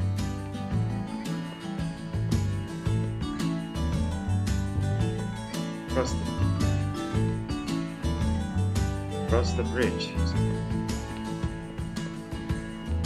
One rabbit fountain.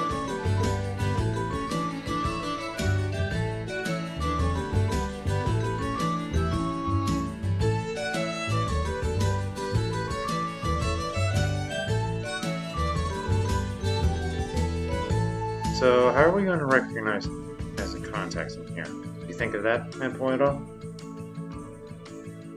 It's 9:55. The right time in the right place. Now AW just needs to show up. You made me run, Detective Locke. Poirot does not run. I'll wait, sitting down.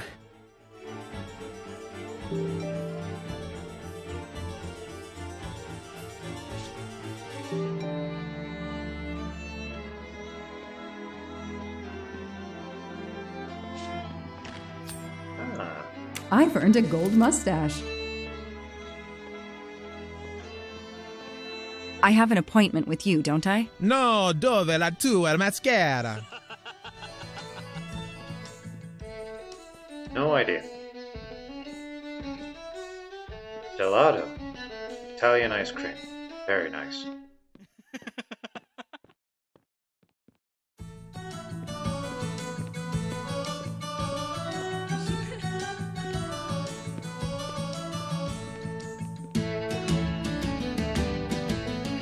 I'm just gonna ask random people.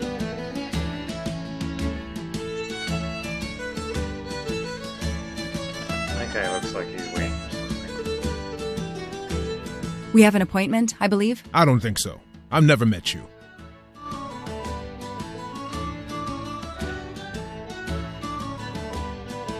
Did you have an appointment here at the fountain? Yes, to party.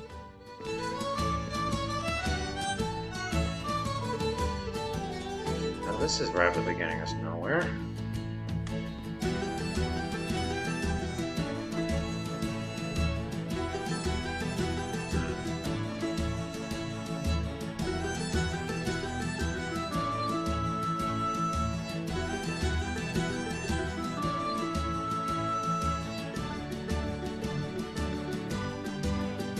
There's no W on there.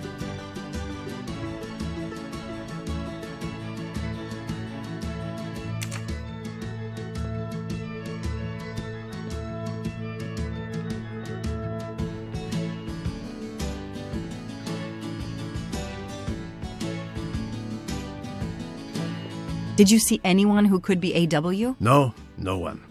But who knows what those masks and costumes are hiding?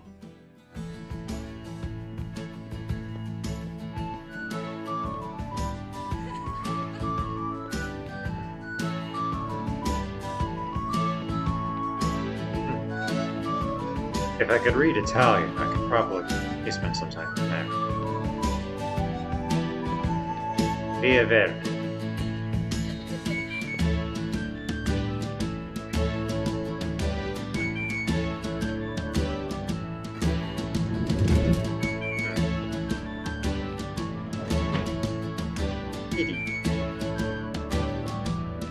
If there's no one to help me, they won't mind if I help myself. Hello? Aziz Wadi. Aziz Wadi. That's the only name that corresponds to the initials AW. Spacente, non ti ho sentito. Posso aiutarla? I'm sorry, I don't speak Italian. Do you speak English? Of course, signorina. How may I bother you? How? What? Oh, I have an appointment with one of your guests. What is the name? Aziz Wadi. I have an appointment with Mr. Aziz Wadi. Do you know if he's here? Well, unfortunately, he left the hotel this morning. He seemed to be in a hurry, but he left a carta. You are? I'm Mrs. Ratchet. Mr. Wadi asked me to give the message to the signore, but I suppose this is okay. I think I'm being watched. I changed her meeting place. Alice was sitting on the fountain. She glanced at the statue of the white rabbit. Suddenly the beast hopped away. Alice followed it. Again, let Alice be your guide. After walking through a narrow alley and crossing a bridge, Alice came upon two men who were arguing over who had the tallest hat. Feet led her back to the narrow alley and then to a small square where she found a cat drinking tea. Mischief's kitty ran into another alley. Alice chased after him. Breathless, Alice arrived at a large square with a barracks for playing card soldiers, but they came marching towards her. Alice ran and ran to the end of the quay. And there, a large door with a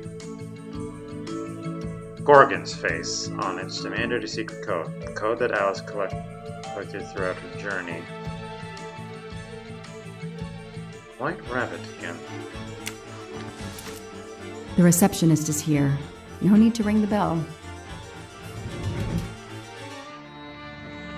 So, mademoiselle, was our mysterious AW here? No, but I managed to get his name, Aziz Wadi, and a letter he wrote for Ratchet. It seems to be a kind of riddle rhyme. Let me see. Well, Ratchet and Mr. Wadi must love this book to refer to it so much. Yes, I think we have to search and find the tracks that this person left for Ratchet to find him. I think so. Lead the way, Mademoiselle Locke. Prepare to get some cardio. Oh. Okay.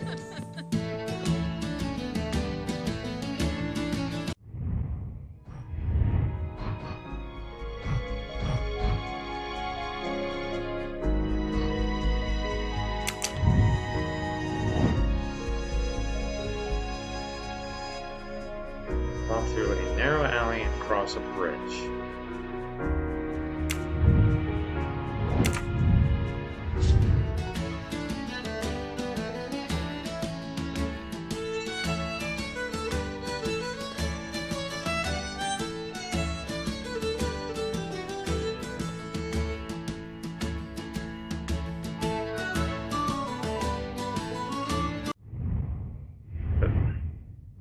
Wrong button.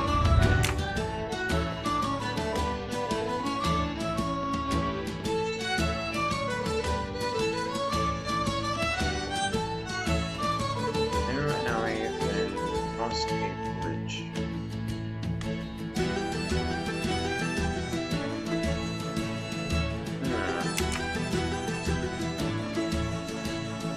There was two next to the rabbit.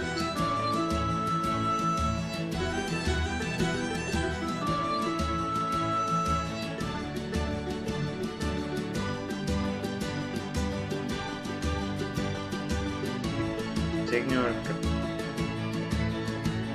men who were arguing over who had the tallest hat.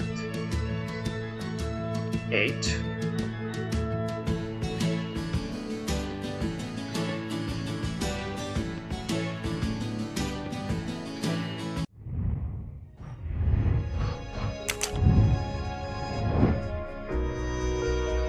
Back to the narrow alley and then to a small square where she found a cat drinking tea.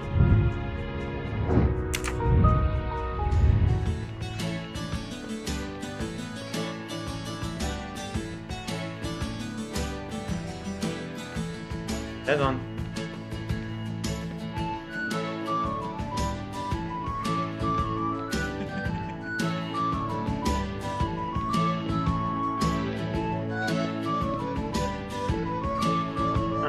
Gatto. Gatto is cat. Now that much. Cat went down another alley.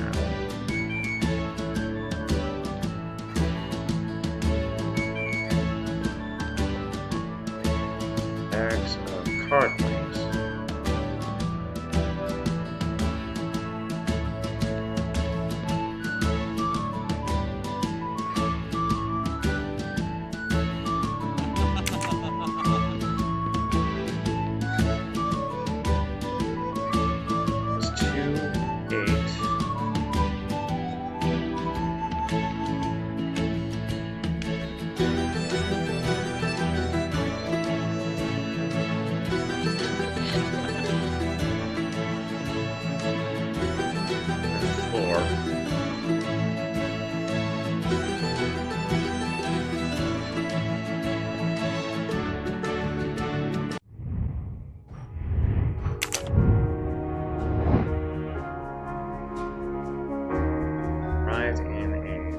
Square with barracks for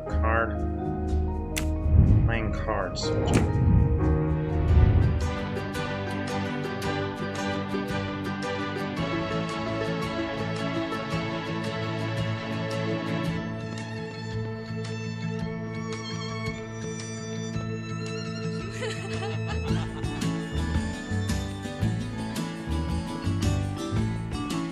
Okay, I need a better look at this one now.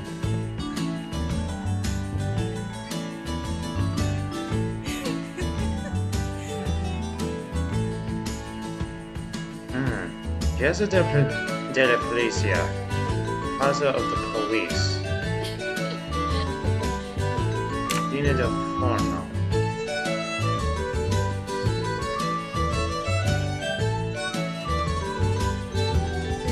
This way. What happened?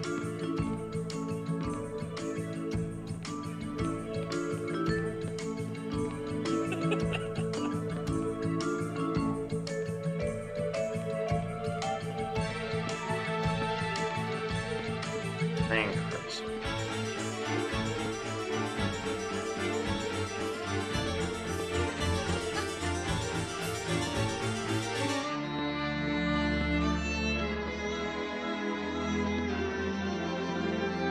Alicia Manette.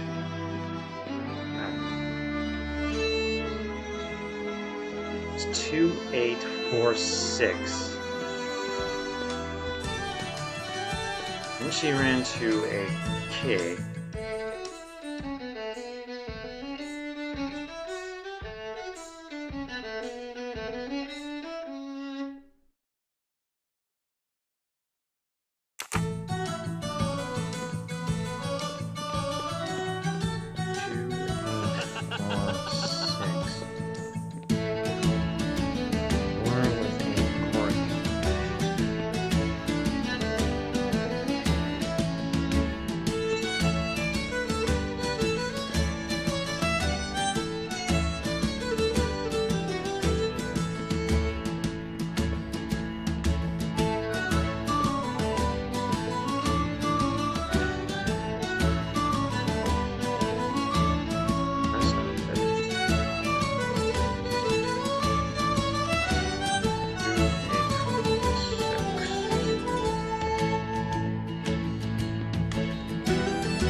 Lovely music.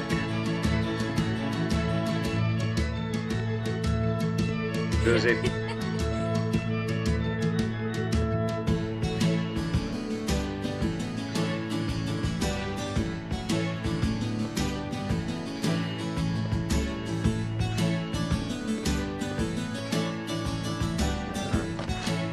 Help yourself, Joanna.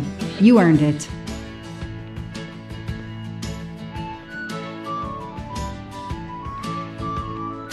Hello. 28469. My little graces, do not let me down.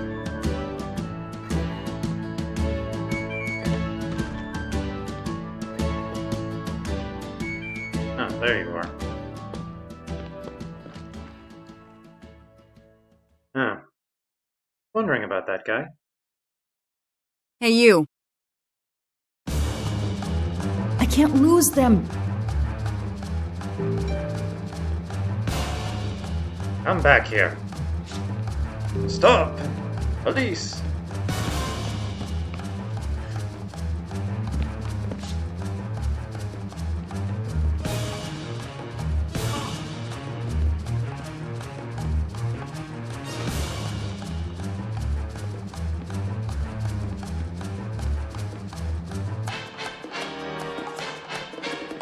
Out of my way.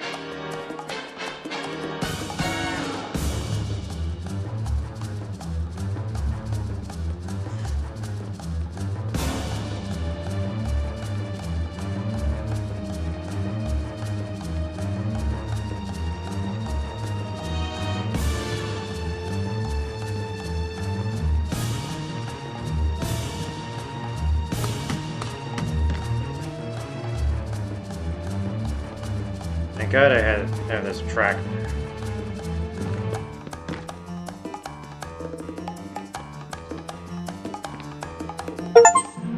Move over. Same speed.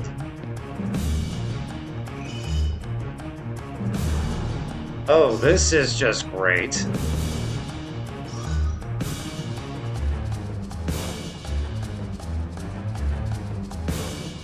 Too many! Too many masks! The murderer could be standing there watching me and laughing.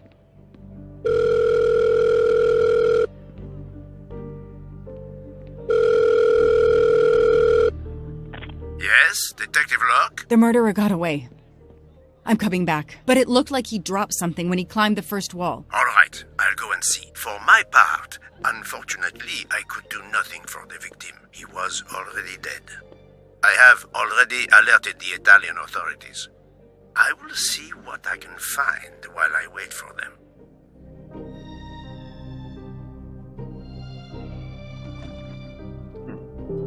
Carries gloves on him.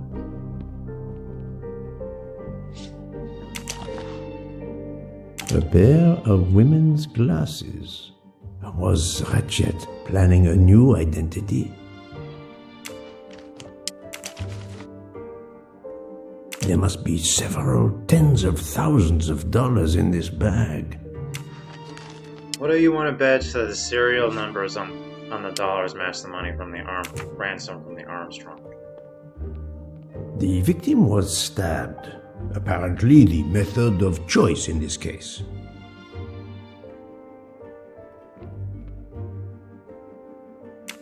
Open says me. A bunch of keys. If, as seems likely, Mr. Wadi is a resident of Geneva, then one of these may belong to his home there. And in Iraq, that keychain too. Various clothes in his suitcase. Mr. Wadi was obviously planning to leave this city.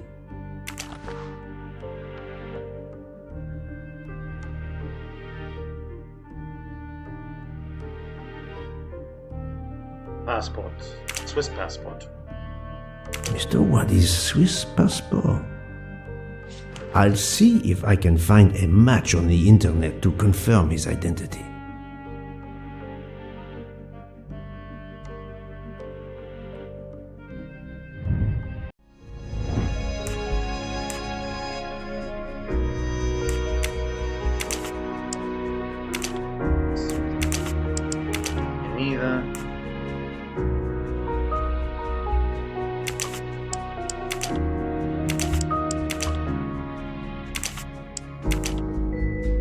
I must admit I'm not right this time.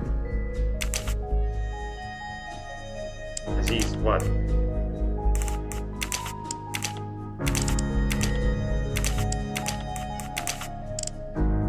Aziz what? Yeah? That's the right answer.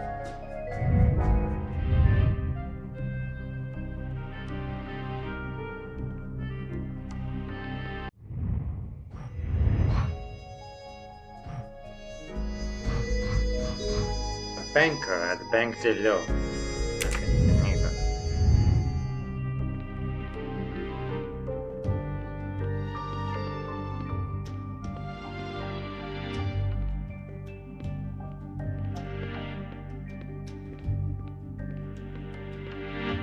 Vote.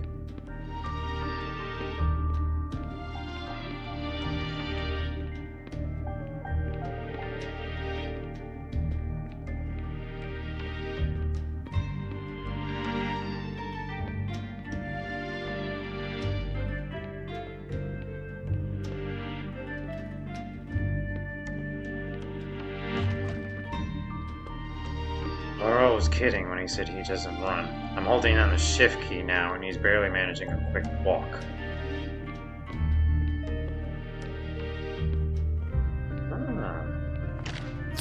Come to Poirot, my exquisitely sculpted friend.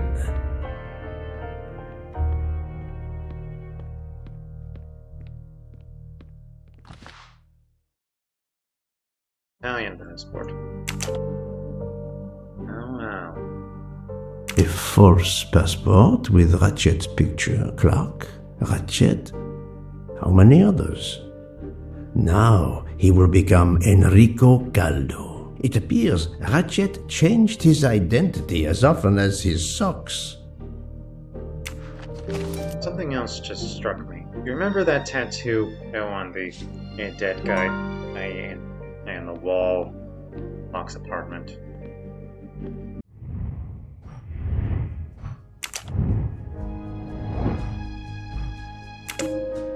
This appears to be a good lead. I'm sorry I couldn't catch the suspect, Mr. Poirot. There is no need to apologize, mademoiselle. Your efforts were marvelous. I found some information about Mr. Waddy. Did you access the FBI database? Don't worry, my little gray cells were enough. However, the database may confirm the origin of these banknotes. No need. I included them when I continued my investigation. Excellent. That's a lot of serial numbers, though.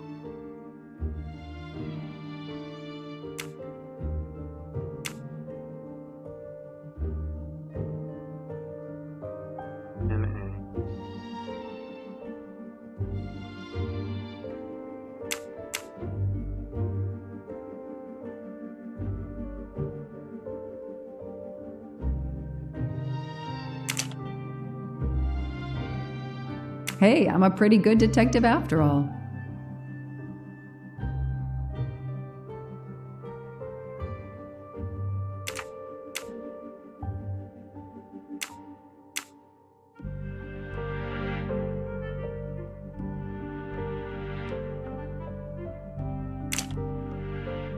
That's it. No rookie mistake there.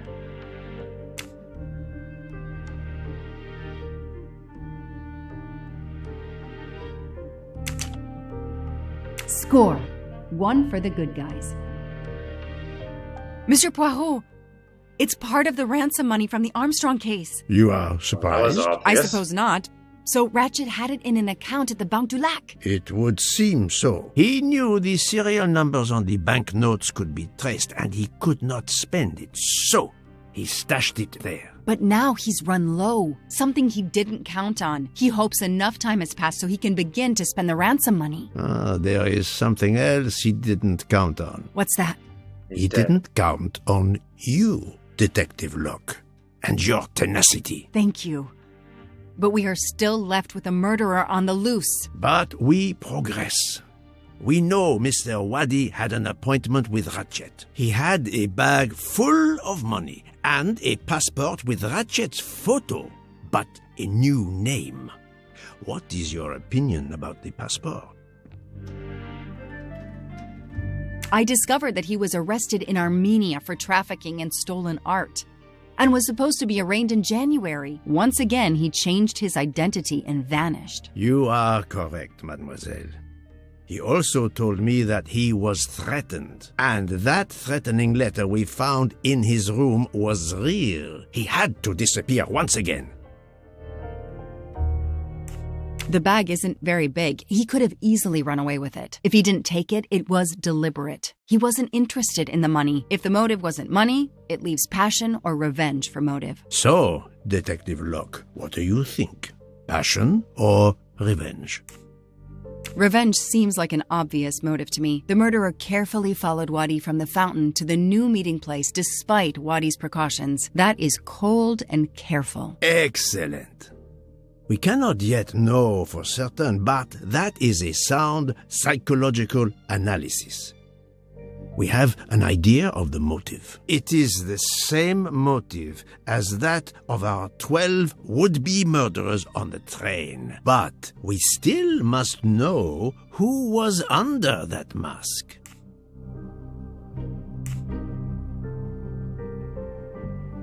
What if Ratchet hired a hitman to kill Wadi in order to not leave a witness? An interesting possibility, but it is much more likely that Mr. Wadi's killer is also Ratchet's killer. Of course, if the two were stabbed in revenge, and both are tied to the Armstrong case. Yes, so our murderer is linked to the Armstrong case. The money is linked to the Armstrong case. But these glasses that I found in the bag, they must have something to do with this case too. Wait, those glasses mean something to me. Wait, I know. I've seen these. They belong to Suzanne Moreau, little Daisy's nurse. I remember seeing them in her bedroom, but they were gone the day she died. I remember the press saying that the nurse had committed suicide. I've always believed otherwise, and the glasses are proof that she was killed by Ratchet or his accomplice. He took those glasses. I always had a gut feeling, but now, Mr. Poirot, now I have proof Suzanne was innocent. Yes, you do. But the question I ask myself is this. Why did Ratchet keep these glasses? In my investigation at the time, I had already found Daisy's hair clip in one of Ratchet's hideouts, and now Suzanne's glasses end up in this bag, which was a delivery to him. 2 objects from 2 victims of Ratchet. Keeping an object belonging to his victims as a memento of the murder. He was a fetishistic killer, a trophy hunter. Okay, we managed to clear up some of the gray areas. What now? The bag only contained a fraction of the $1 million ransom of the Armstrong case. The rest must still be in a secure place. I will make a wager with you that it is the Banque du Lac in Geneva where Mr. Wadi worked. Wadi was also the keeper of Ratchet's secrets. They were killed by the same murderer. Agreed. Well, there is nothing more we can do here except wait for the police. Prepare yourself for a long evening with the police. We have a lot of explaining to do. And after that? A visit to Geneva, perhaps? Locke's gonna have a lot of explaining to do, Editor-in-Chief.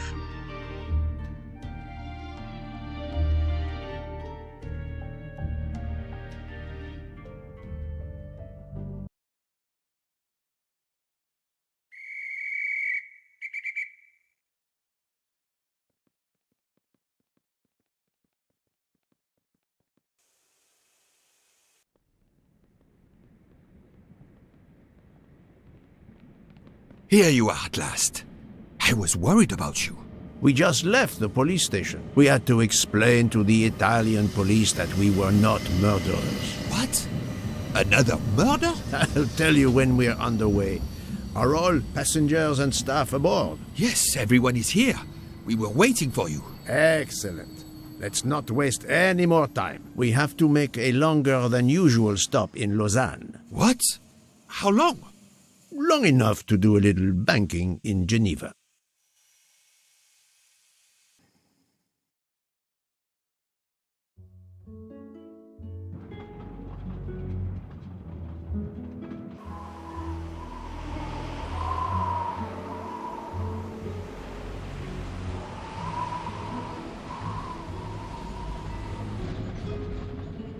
This is madness. A 13th murderer of Ratchet? Mon ami, he was not well liked. But Monsieur Michel would have seen anyone enter Ratchet's compartment. And there were another 10 people milling about, taking their turn at stabbing him. How could they not notice an uninvited killer? The 13th killer could have acted when Michel was smoking on the platform at Vinkovsky. But even after the train departed, Michel was absent from his post at the end of the corridor several times the night of the murder. I must know where he really was and when. Yes, he most certainly returned to the train. How can you be sure? It's obvious. I mean, I hope Mr. Poirot agrees. Please continue, Detective Locke.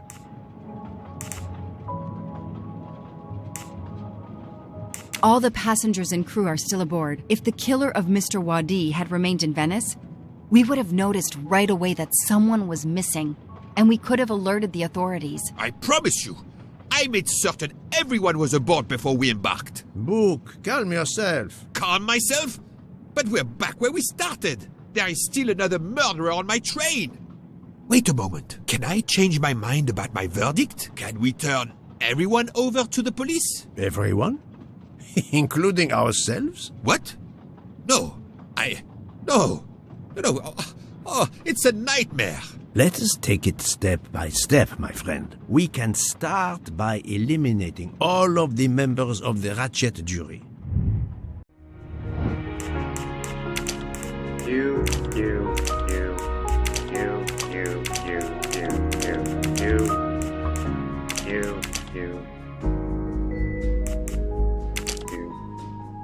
Not you.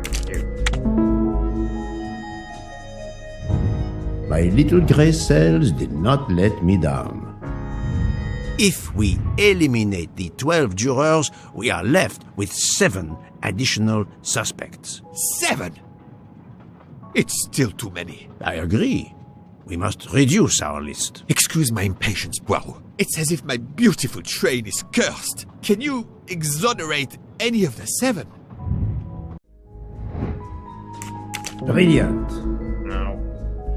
Book worked hard to get me aboard the train. He is definitely not a suspect. I do not think that's the right answer. I witnessed her pursuit of Aziz's murderer. There is no doubt in my mind that the true killer of Ratchet and the killer of Aziz are the same person. So, it can't be Mademoiselle Locke. I still think she's not telling us the full truth about how far she's willing to go. Excuse me a second. Just pause to get a snack for myself. Tres leche. Cake. Sponge cake with whole whipped cream, cinnamon, and strawberries. Got it from a Colombian food vendor at Market Day yesterday. Brilliant. Mademoiselle Locke cannot be a suspect. She pursued Mr. Wadi's murderer. No. Great. Dr. Constantine alerted me to the 13th stab wound.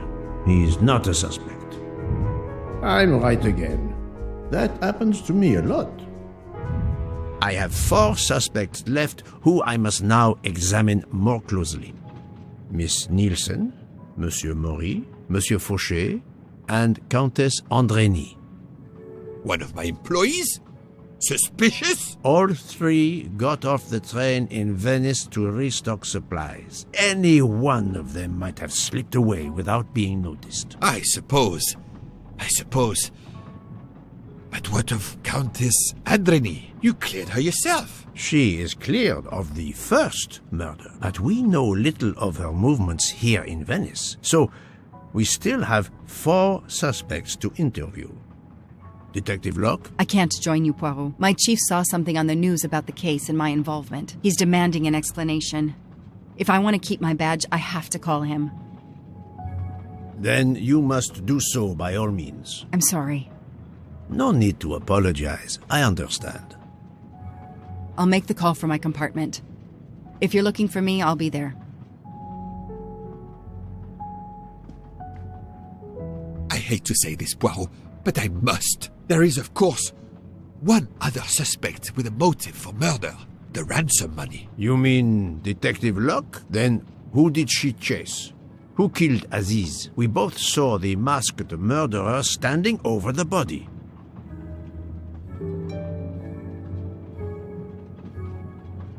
Why is Book shocked that one of his employees is a suspect? Michelle, his conductor, are confessed.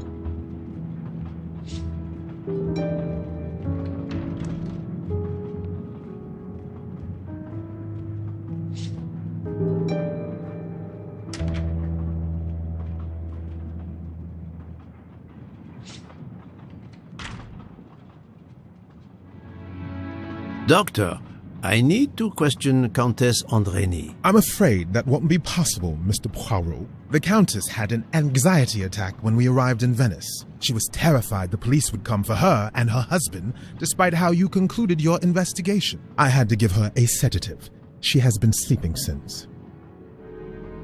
You have stayed with her all the time we were in Venice? Count Andreni begged me to watch over her. I have not left this room. You're the reason she's in this state. Book voted to absolve you all. I accepted his verdict. I told her. I tried to reason with her. What she has already suffered, the strain of these last few days, it was too much. I understand, Count. It's quite all right. I have the answers I came for. Don't blame me. You're the one since you decided to stab him. Another golden mustache to treasure. Ah, Michel, I have a few more questions to ask you, if you will allow me. Anything, Monsieur Poirot. We are in your debt. Please tell me your movements when we were stopped at Venice Station. Once the compartments were cleaned and the linen refreshed, I stayed in my quarters. Did you notice anything special? Comings and goings? Monsieur Bouc had asked everyone to stay in their compartments. I would occasionally walk the train to ensure everyone was comfortable. Oh, I saw Monsieur Maury was all alone loading his crates of provisions. A great chef like that, reduced to petty labor, I would have helped him. But Monsieur Bouc had ordered me not to leave the train for any reason. So, Monsieur Maury was forced to labor alone. That's telling. Let us review the actual timeline of the night of Ratchet's murder, not the one manufactured to hide your crime. I left the train in Minkowski for a smoke. Then I resumed my post. That was the truth. The train departed on schedule. But then, of course, an avalanche of snow blocked the tracks. At 12:45, Madame Hubbard and I met in her compartment to discuss how to adapt our plan. Due to the snow and Poirot. The little play we had staged for you had to be rewritten. I left her compartment at approximately 1:15. Then the curtain went up. Calls in the night, the red kimono, all for my benefit. And all for nothing, as it turned out. Do not blame yourself, Michel. I am the theater critic no playwright wants to see in the audience.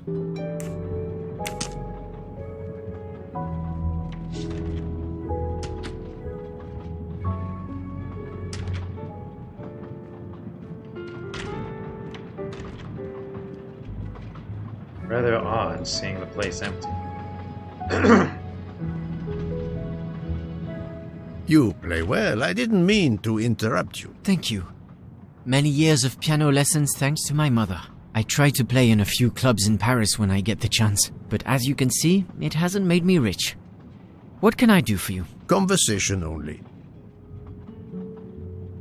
Tell me about your time in Venice. I had Monsieur Book's permission to see my sister. She lives in Marghera, just outside of Venice. She had a baby a few weeks ago. This was my first chance to meet my new nephew. Monsieur Book gave you permission? Yes, you can ask him. Most assuredly, I will.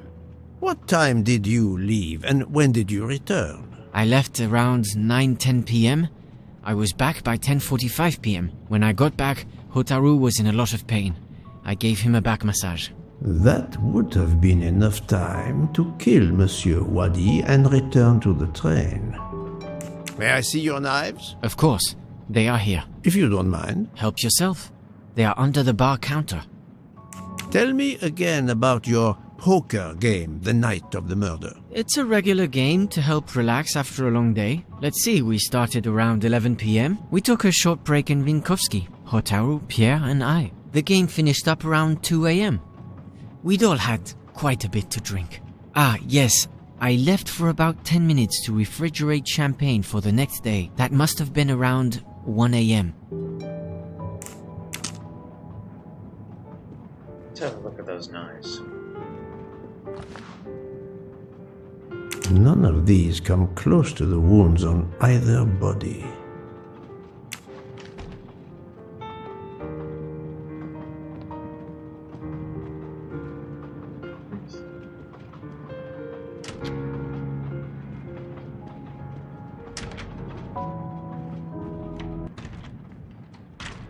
Always eating, my book. I would consider pausing here, but I get the sense we're very close to the end of the story, and I want to finish this. Good evening, Monsieur Mori. May I have a moment of your time? I have a few questions to ask you. Of course! As long as you don't mind if dinner is ruined. I promise to be as brief as possible. What did you do while we were stopped in Venice? With Freya's help, I loaded fresh produce for the next part of our journey. Then, you may not believe this, but my job requires a lot of physical labor. My back suffers. Fortunately, Jean has become quite adept at separating my vertebrae. As you may know, I have solved the murder of Monsieur Ratchet. That is a shame. I beg your pardon? The bastard sent my steak tartar back, telling John I was to burn it. I will add it to the list of his crimes. One wound on Monsieur Ratchet's body was struck by a very sharp, thin-bladed knife. We haven't found it yet. You think one of mine was used? I'd like to have a look, if you don't mind. In that drawer. An impressive set of knives, but their blades are too wide to have been used for the crime. Does he get them out? Tell me about your poker game the night of the murder. We started around 11 p.m. When John finished his shift. We played until around 2 a.m. From what I remember, it's a bit vague. You played without a break? Actually, we did break once for a smoke. John, Pierre, and I. When we stopped in Vinkovsky. When was that? Around midnight.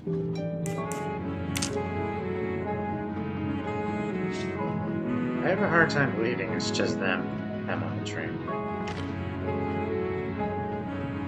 Saffron.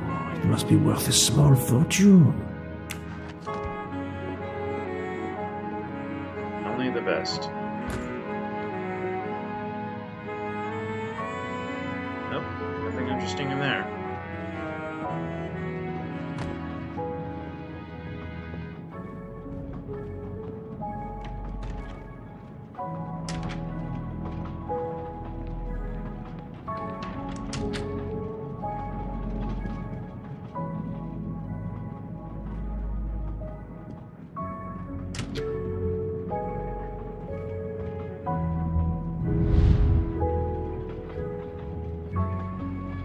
pieces is missing.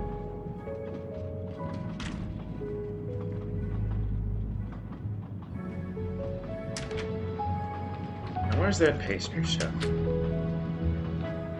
Isn't that door supposed to be locked?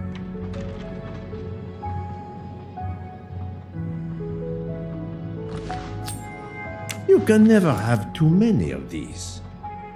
Indeed. I found just under half of them. Not by now. Good evening, Mademoiselle Nielsen. May I talk to you for a moment? Of course, Mr. Poirot. I'm not going to bed right away. How much sleep do you guys get? You guys played until 2 a.m. and then had to be up at like, what, 5 to prepare breakfast? Can you tell me your movements while we were stopped in Venice? That'll be easy. I didn't move much at all. Let's see. I helped Hotaru load all of the food crates aboard the train. Hotaru had everything he needed, but I realized they forgot half of my order. I spent over an hour on the phone with the supplier without success. I had to change the dessert menu for tomorrow. Dr. Constantine found a stab wound on Ratchet's body that was caused by a much thinner and sharper blade than the others. Possibly a chef's knife? My thought, precisely. And you'd like to see my knives? If you wouldn't mind. I would gladly show you if I had any, but I don't. I use the regular kitchen knives. You may search if you don't believe me. I see. All the knives the staff use are in the kitchen or in the lounge, except... Except? Hotaru prefers to use his own. Monsieur Mori doesn't use the kitchen knives? Not usually. I know he keeps a set of traditional Japanese knives in a box in his room. He doesn't let anyone else use them. Although now that I think of it, he has been using the kitchen knives lately. Can you tell me exactly about your poker game the night of the murder? We started around 11 p.m. In Vinkovsky, we took a short break. Hotaru and Pierre went outside to smoke. Oh, and Hotaru got sick around a few minutes past 1 a.m. 1:10 a.m., maybe? He spent about 15 minutes in the bathroom, but he didn't want to quit on a losing streak. Did his luck improve? No, so we played to around 2 a.m. He lost every hand.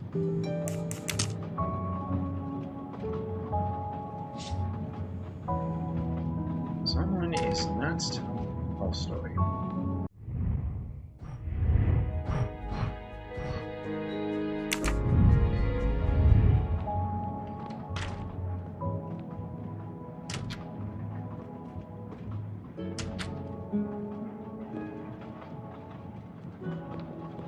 I suppose it'd be too much to think that missing ink piece to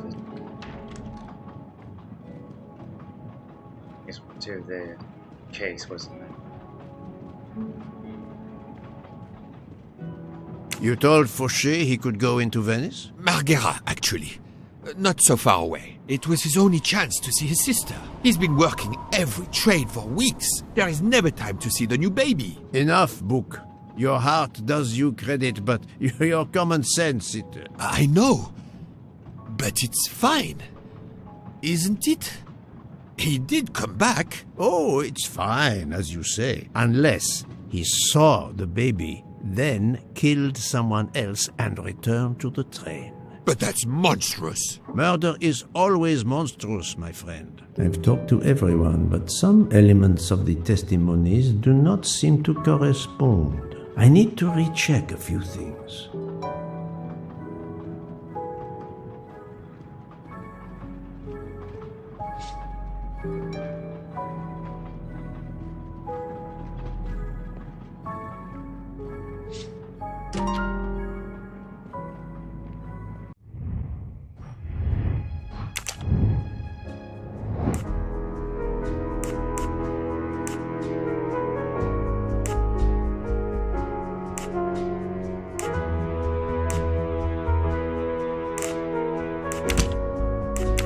No, not good.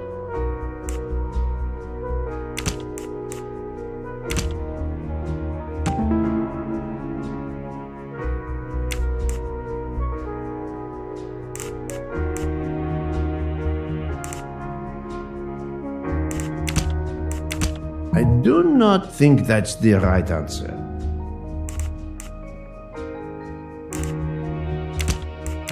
I must admit I'm not right this time.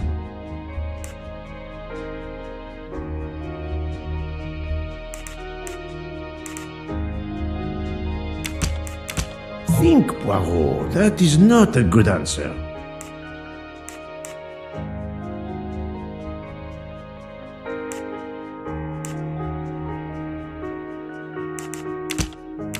This is wrong, but I'm never far from the truth. I'm missing something.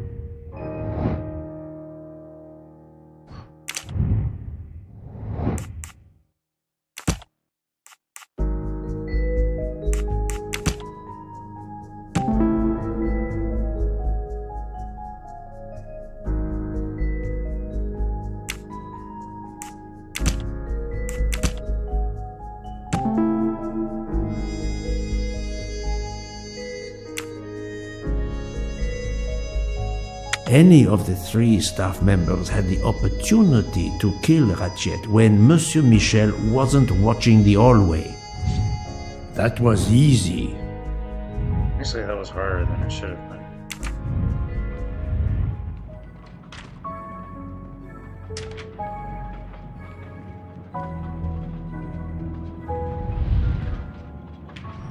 Oh boy, more puzzles.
It's still locked. I need to move the parts on the side.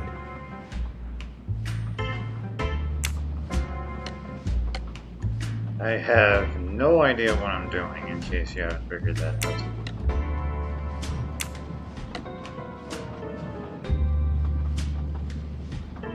It's still locked. I need to move the parts on the side.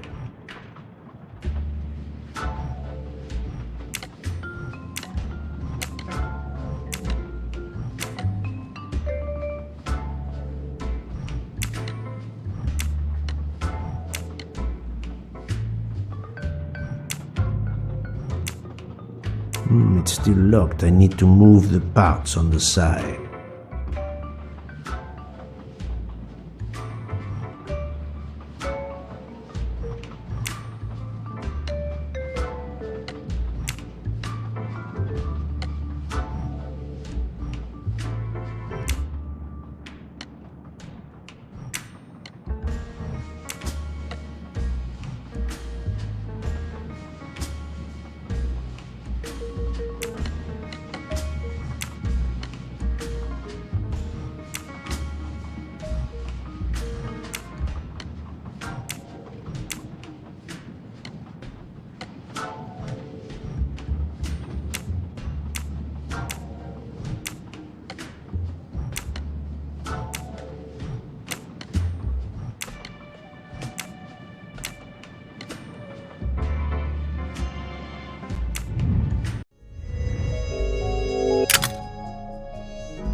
easier if the cursor didn't keep sticking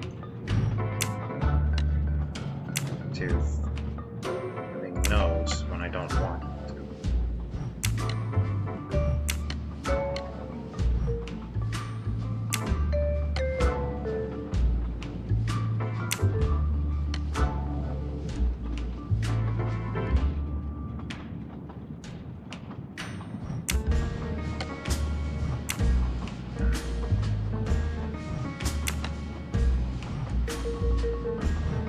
It's still locked. I need to move the parts on the side.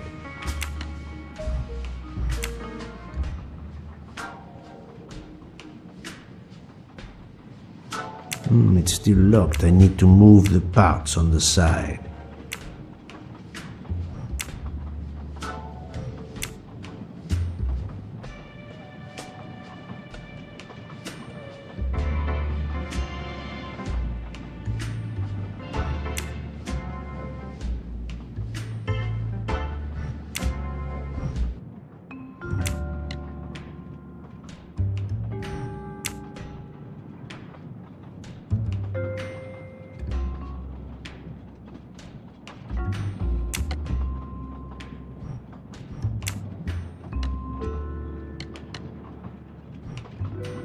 I think I'm starting.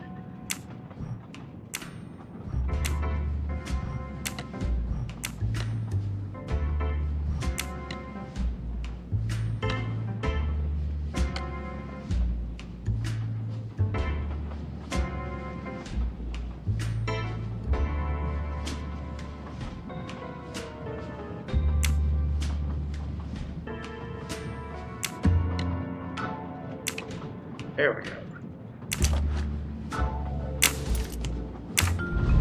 Magatama, that's what it's called.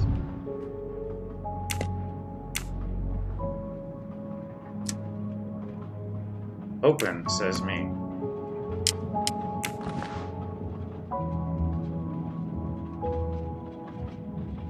Sushi knives, razor sharp.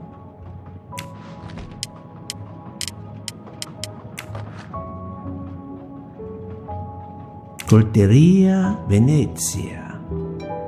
Interesting. Why would he have an Italian knife? Sushi knives, razor sharp.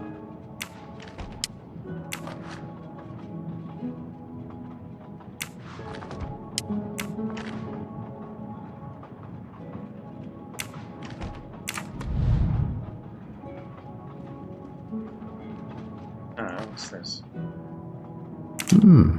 A black feather. That reminds me of something. Yeah. Wasn't that chap who killed Alwadi wearing feathers in his mask?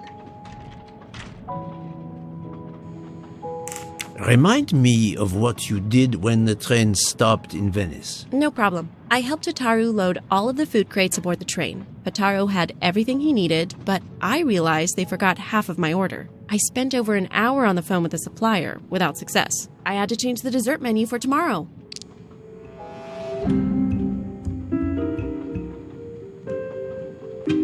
Mademoiselle, I believe you're hiding the truth from me. What makes you say that? Monsieur Fauché did not see you helping Monsieur Maury. He couldn't have. He wasn't there. Indeed, Monsieur Fauché did not mention seeing Miss Nielsen or Monsieur Maury. Michel saw Monsieur Maury carrying the crates of food alone. You weren't on the platform. I did help Hotaru. The entire time? He carried so many crates, his back was sore. I'm sorry about that. Okay, I'm guilty. I did leave him before we were finished. But I had to. There was no saffron he needed for a recipe. I volunteered to go into Venice and get him some. The Rialto market would be open late because of the carnival. He gave me money. I knew we weren't supposed to leave the train, but I only wanted to help. Mr. Mori can confirm this. Ask him. I saved dinner. What does explain in the jar of saffron on the counter? On behalf of my palate, I thank you. How long were you gone? I left at 9:10 p.m. and was back with the saffron around 11. That's when I called my supplier for the items I was missing.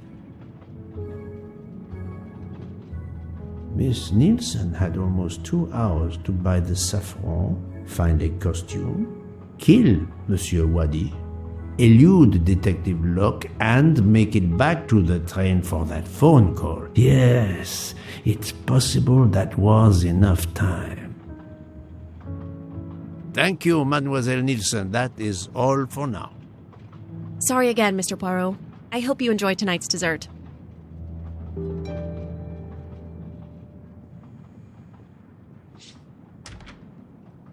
Mr. Mori has some explaining to do now.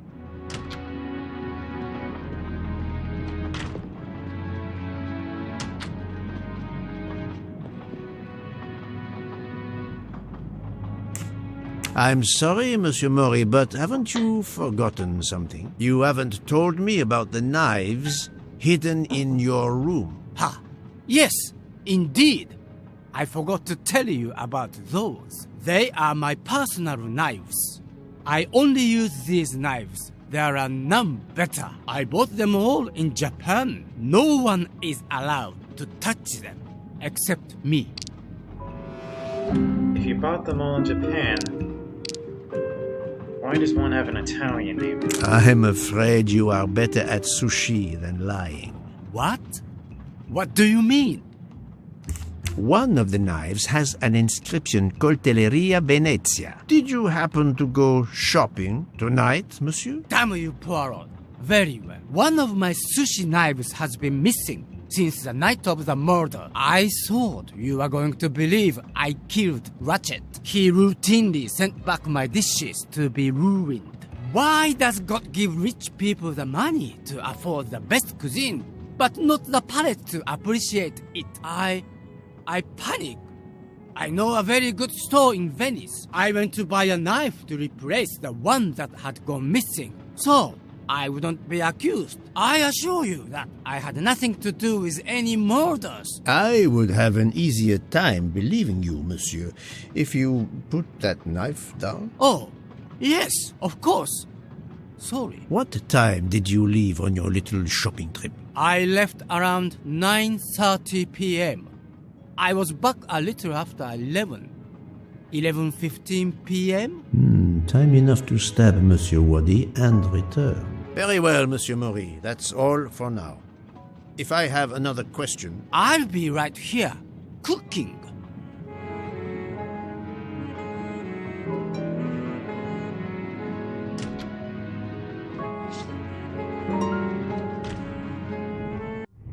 Unfortunately, all three of them could have done it.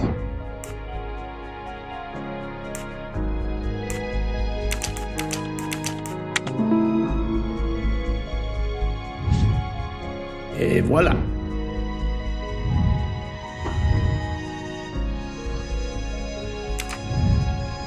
Alright.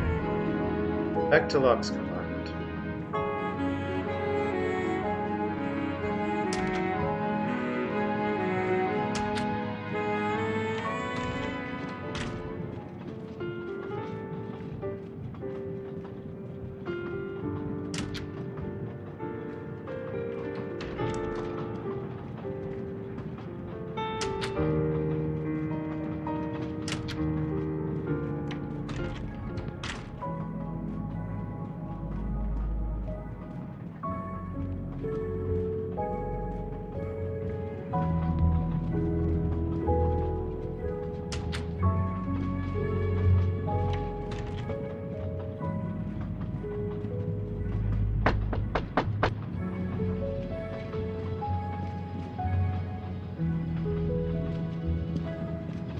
What have you been doing, Poirot? I am completely in the dark. I will shine some light on the situation, my friend. I have 3 new suspects who could have killed Ratchet and Monsieur Wadi. Miss Nielsen, Monsieur Fauché, and Monsieur Mori. They all had periods of time during both murders to commit the deed, and their alibis are weak. A visit to family, and not 1, but 2 shopping trips. But all are my employees. Alas, yes, my dear book. But we have no proof against any of them. None of the three appears to have any motive whatsoever. But this is a tragedy. Do not give up hope. We will catch this murderer. There is still one place that may hold the evidence we need. Geneva. Exact. Do not give up hope? Well, that's easy for you to say. But what if it's Freya? What becomes of dessert? If it's Sotaru, who will cook? Me? And the worst, if it's Jean, who will serve the drinks? Of course, that's your I've been checking primary up on the concern. Banque du Lac. I had to confirm my identity for Interpol, so they contacted my captain at the Berkshire Police. I suspect he was not pleased. That my vacation was actually an unofficial investigation? I'll say. I would be happy to speak to him on your behalf. Thank you, but he'll get over it. It's a chance to close the books on the Armstrong kidnapping. He stopped yelling, asked for a report, then granted me an extra week. Excellent. What did you learn from Interpol about the Banque du Lac? It's had a bad reputation for over a century. Customers have included the mafia, Nazis, corporate swindlers of every description, even heads of state. It is true, this. It is the worst kept secret in banking. They take advantage of the bank's strict policy of protecting the anonymity of its clients. This is in defiance of many laws from multiple countries, including Switzerland itself. Of course, I have never taken advantage of such a corrupt system. That goes without saying, my friend. There are ongoing investigations, subpoenas, court orders. The bank will eventually have to comply, or its assets may be seized. But until then, it still thrives, thanks to its wealthy and powerful clients. It sounds perfect for the late Monsieur Ratchet. Do you have any ideas? The serial numbers from some of the bills match those from the Armstrong kidnapping. We agreed in Venice that the bulk of the money must still be physically in the bank's vault. I concur, Detective Locke. Exemplary work. So, our next task is clear. We need to get into Ratchet's safety deposit box. There will be codes, passwords. And Monsieur Wadi would, of course, have known them all. The bag of money he carried is proof of that. We'll need to find information about Ratchet's box in Wadi's office at the bank. Most assuredly, but remember the secrecy involved. I doubt his office will contain all we need. Where else must we dig?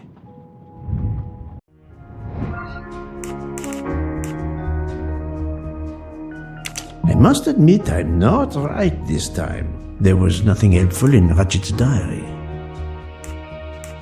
No, not good. Mr. McQueen was clueless about Ratchet's private business, especially with Aziz Wadi. I'm right again. That happens to me a lot. Mr. Wadi couldn't keep all of his secrets at the bank. Hopefully we'll find something in his apartment. We already have his address thanks to his passport, and his keys we retrieved from his body. The train stops in Lausanne at 8 a.m.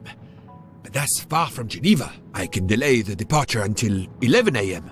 No later. The police are expecting us in Paris by the end of the afternoon at the latest. They won't tolerate any delay. The bank doesn't open until 9. I can see only one way that gives us a chance to be on time. Ferries travel between Lausanne and Geneva, but it would take over 3 hours. We can't depend on finding a faster boat. Better to take a taxi and pray traffic is light. The best thing is to separate. One of us searches his apartment, the other searches his office. To access the safety deposit box, we need to find the key, the box number, and the passcode. Suppose you find all this. How do you plan to get into the vault? We are going to use the bank's anonymity policy to our advantage. And the quickest way is for you to impersonate Ratchet. I would rather impersonate Jack the Ripper, but in the interest of justice, I will do it. We need to find the account number. Along with everything else. I will say I want access to the vault. They don't ask for papers or even names. The vault information is enough. I'm not hearing any of this. I run a train company. I don't rob banks. Perfect. Let's recap the plan.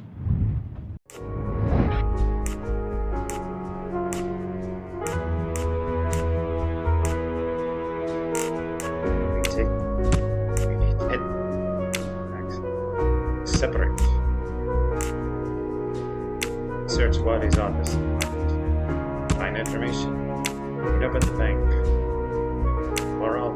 this be Ratchet? We searched those. That was easy. Indeed. To sum up, we're going by taxi to Geneva. Then we'll split up. You're going to search Mr. Wadi's apartment. I'll search the office at the bank. When we have all the information we need, you pretend to be Ratchet, and we can finally find out what Ratchet is keeping hidden in his safety deposit box. It sounds impossible. Not for Detective Joanna Locke and Hercule Poirot. We should get some rest. You are right, Detective. We face our greatest challenge tomorrow. Together.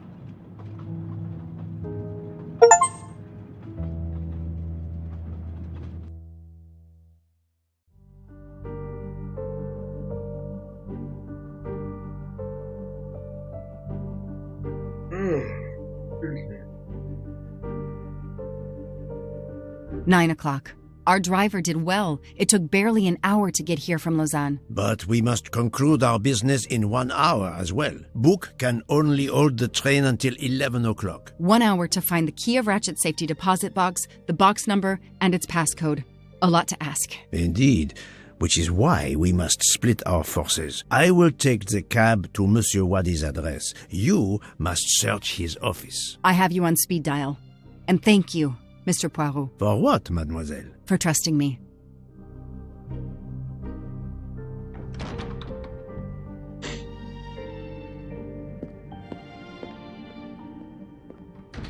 So, how am I going to get into his office?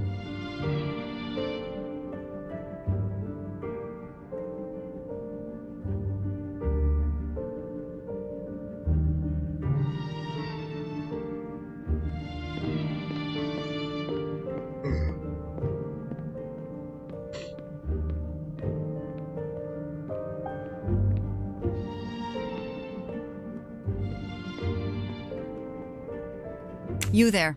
I have an appointment with Mr. Wadi. Let me check. I'm sorry, I don't see any appointments this morning at all. Mr. Wadi hasn't even arrived yet. Although he should be here by now. They should know that he's dead, right? Even though your customers are anonymous, considering the amount of money involved, you should still have a mention of a meeting. Yes, I can't understand it. I'll be sure to ask Mr. Wadi when he arrives. In the meantime, you are more than welcome to wait in his office. I'll see you're not disturbed. Please follow me. That felt too easy.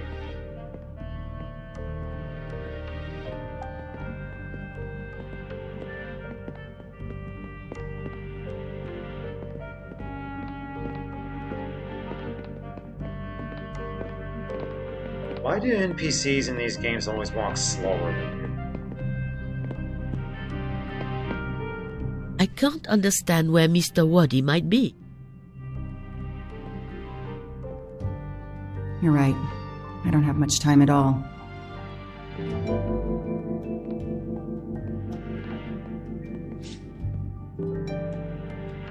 Alice in Wonderland. Again. Mr. Wadi seems to have really liked this book.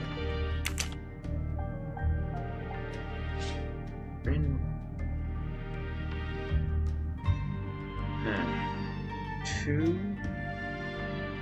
three,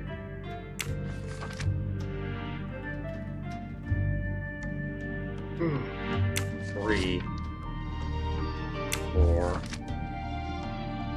9, 6,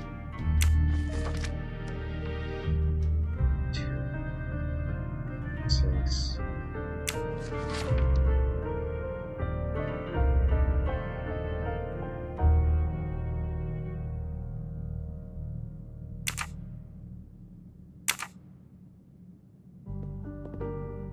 A souvenir Tower of Babel. Makes sense. We know that Mr. Wadi is from Iraq, and the ancient tower is said to have been built there.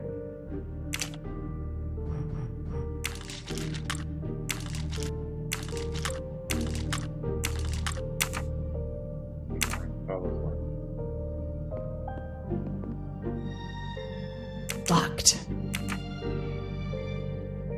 I need the password. Maybe Poirot can help me.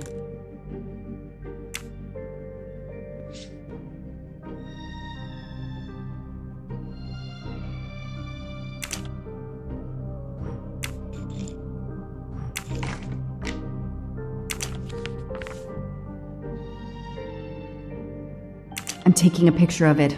I'll send it to Poirot. It might be useful to him.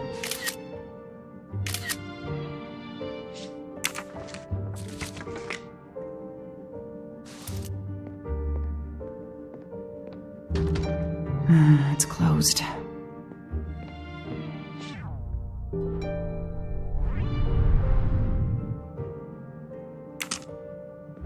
Hang on, I want to have another look at that book.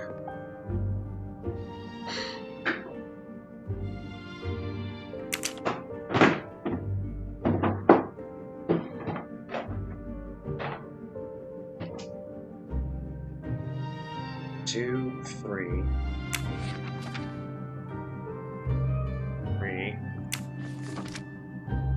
4. Whoops.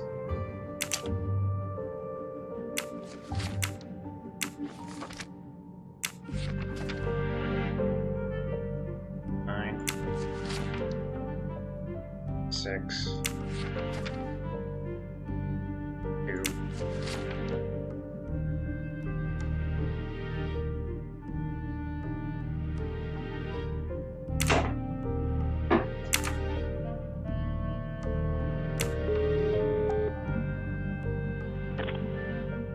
I managed to get into Wadi's office. I did a quick preliminary search. Everything is locked, including his computer.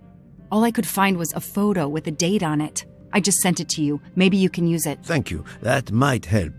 I've just arrived at the apartment. I'll call you when I find something. As quick as you can. I can't stay here long.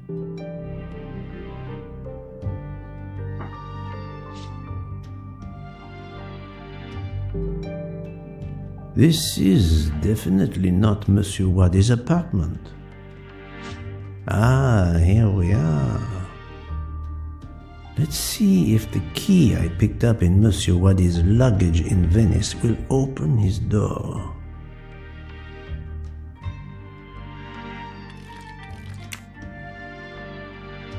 Great.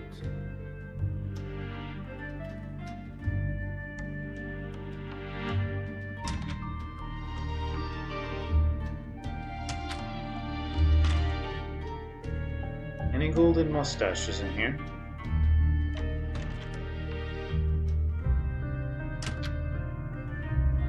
Fancy place. Meet me in Venice on December 18th at 10 p.m.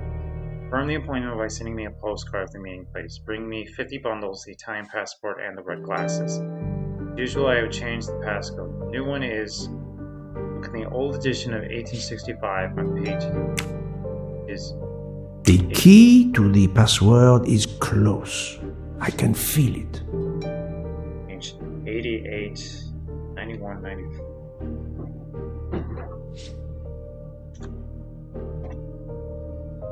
Page 88, 91, 94, 96, 98.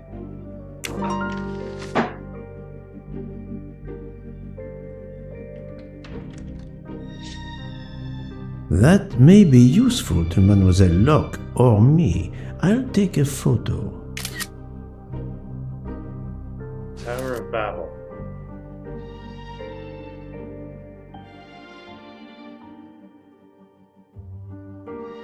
Wi-Fi password. Can't have been too concerned about security if he left that staple magneted to his fridge. Uh-oh. Staring at the clock won't help. Wow.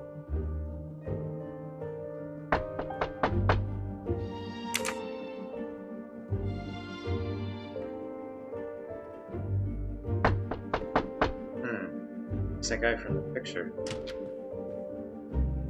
Who are you? What are you doing in there? I am Hercule Poirot. I am working with the police. You are Monsieur Wadi's neighbor? Yes, next door. I heard a noise. I thought it was Mr. Wadi who had come home. I don't know him very well. A delivery man left a package for him with me.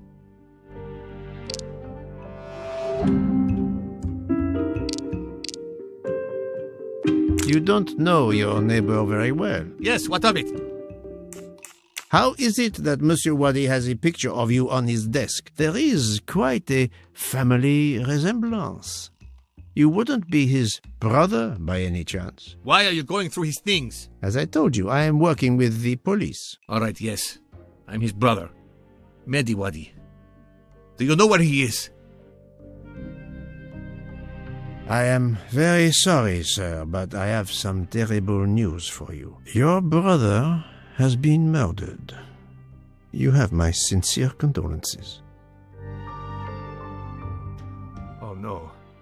Aziz, my wife, my son, their hearts will break. Everything he did was for his family. He brought us here from Iraq to give my son a better future. We can't go back.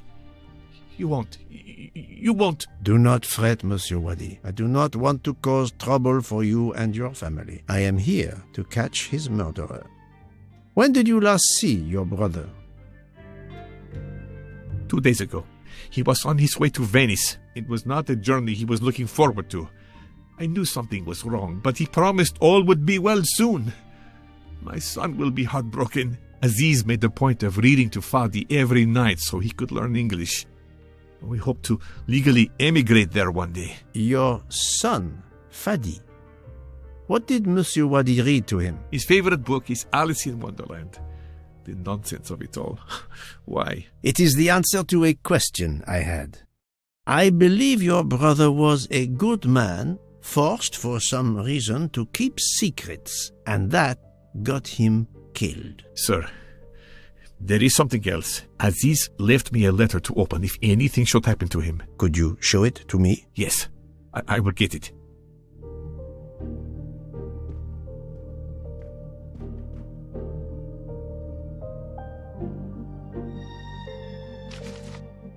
Brother, a man named Ratchet found me at the bank. He threatened to kill you and your family to force me to do illegal things. Matey, if I die violently, this man will be responsible. Send an anonymous message to the police. Tell them of his safety deposit box in the Banque de Locke.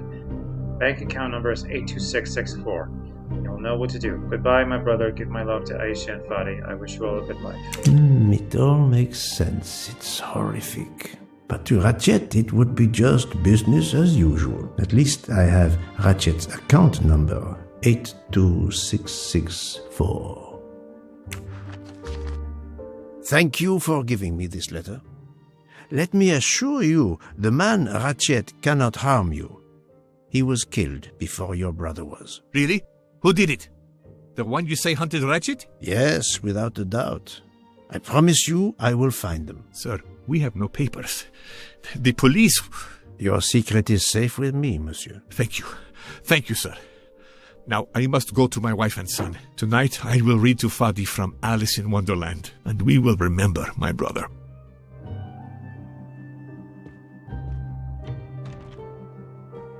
I need to notify Mademoiselle Locke that I have Ratchet's bank account number.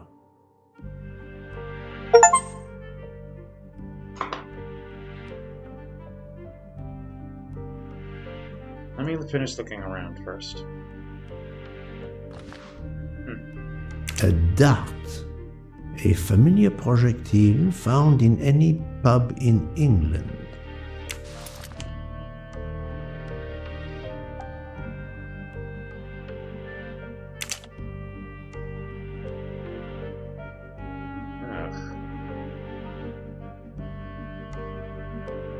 Okay.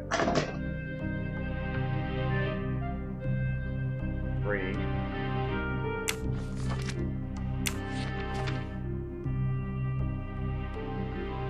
Pages are missing.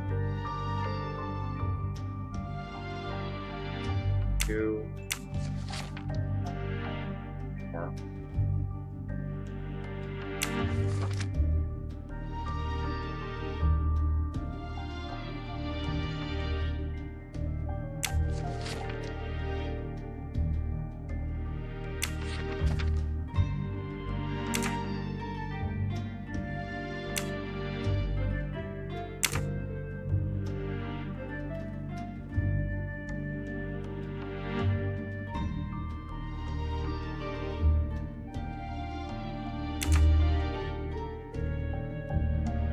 I think this belongs here.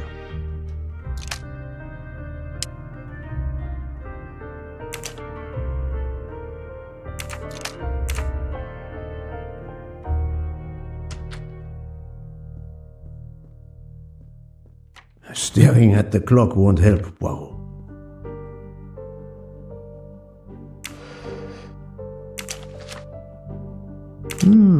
This could be the password to Monsieur Waddy's office computer. He must change it every month. It seems to have a logical sequence, but I need to find the one for December.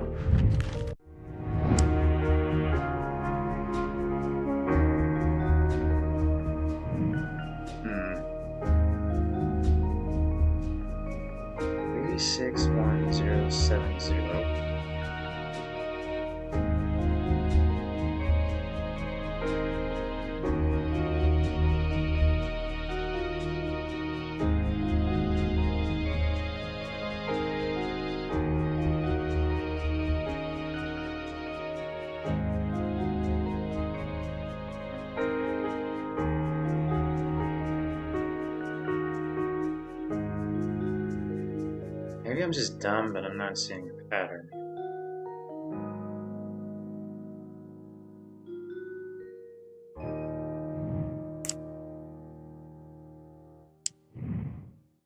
Three 6 1 0 7 0.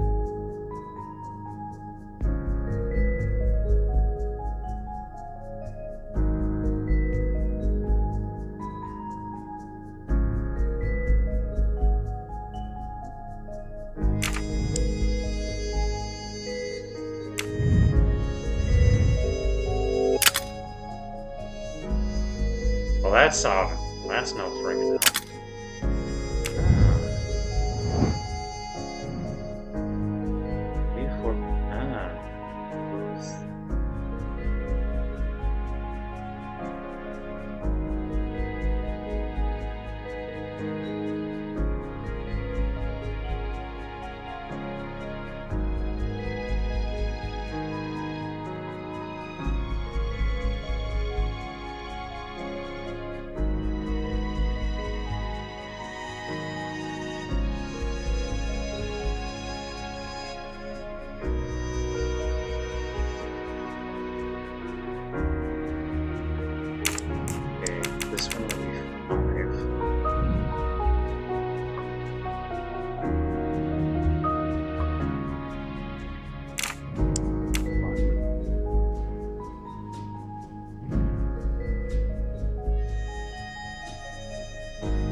If that's the password to the computer in Monsieur Waddy's office, we still need to translate the Arabic characters, and there weren't any Arabic characters on the office computer's keyboard. I wonder if the computer in Monsieur Waddy's office has a similar Arabic keyboard. Et voilà!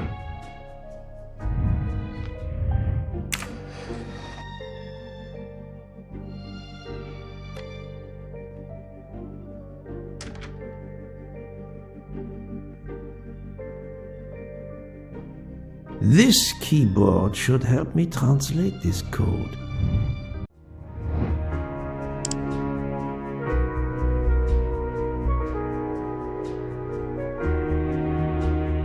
R.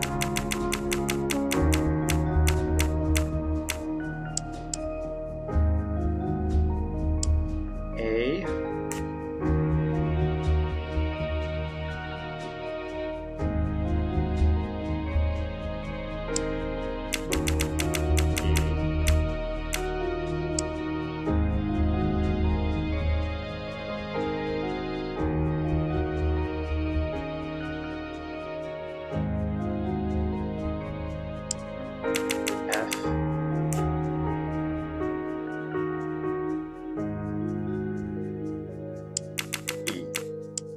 Arabic is read from right to left, so the password must surely be read that way too. With any luck, this will unlock the computer in Monsieur Wadi's office. Let me text it to Miss Locke. My little grey cells did not let me down. This computer won't give up its secrets easily.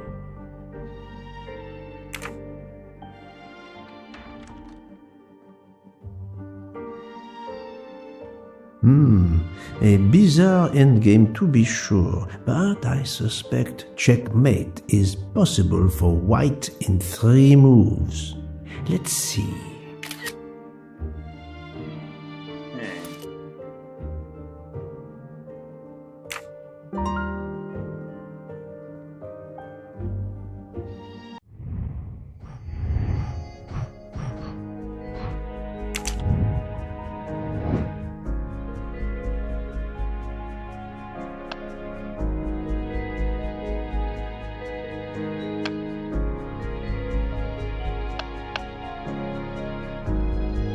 Not that great a chance. Black has the king and 2 pawns.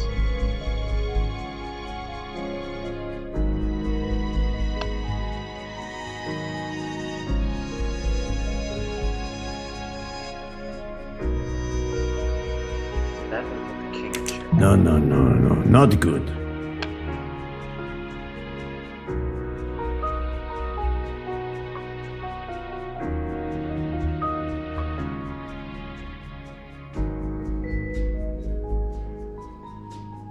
I suppose the bishop. Sacrifice a bishop.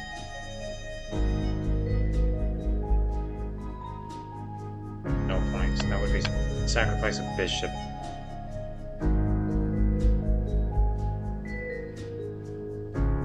Think, Poirot. That is not a good answer. Well done.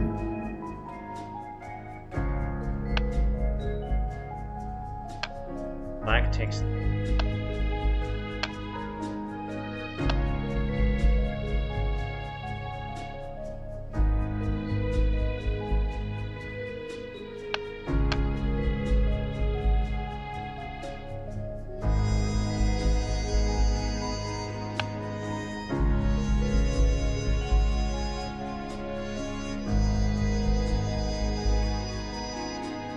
No good.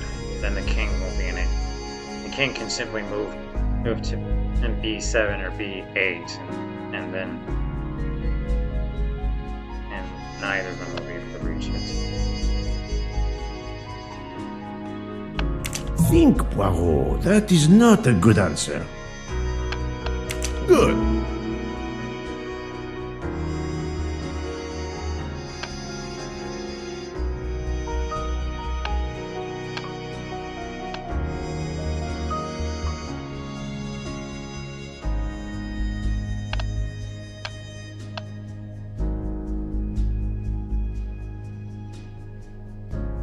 Good job. C7 and checkmate.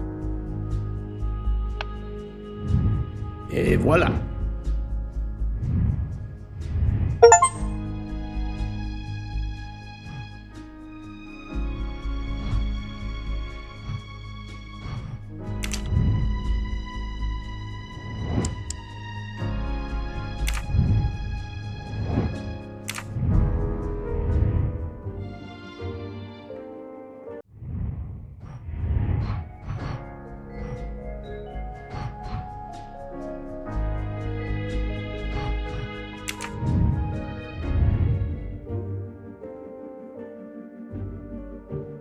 Suppose the checkmate in 3 moves thing.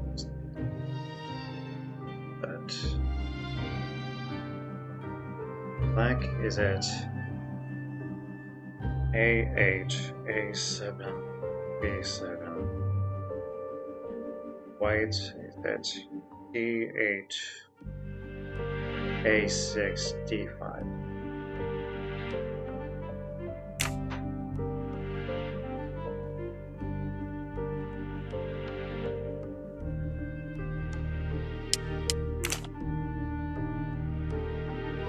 A6.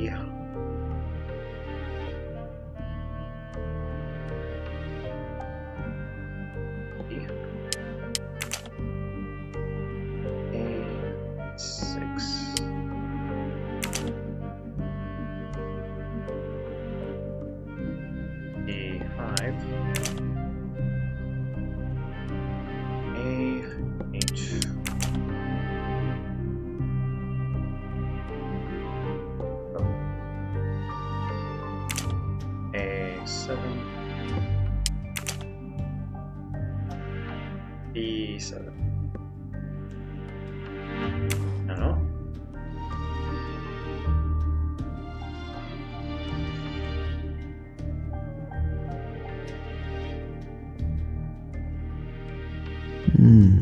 This computer won't give up its secrets easily.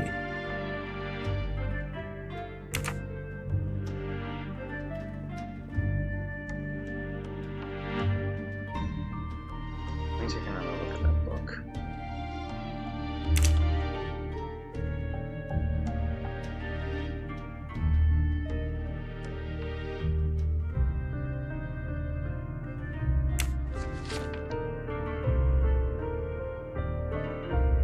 It's the same passage in both books, I think.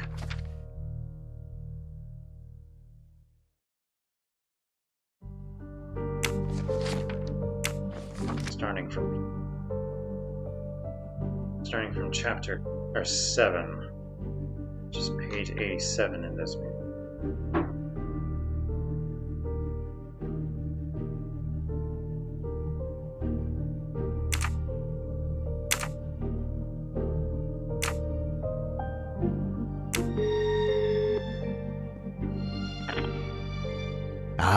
The peculiar habit some people have of displaying things on the door of their refrigerator. I've just sent a photo to you, in case it might help you. Thank you. I texted Ratchet's account number to you. Wonderful. Did you receive my text? This must be the password to Mr. Waddy's computer. I have it. Thank you. Let me have a look at that book first.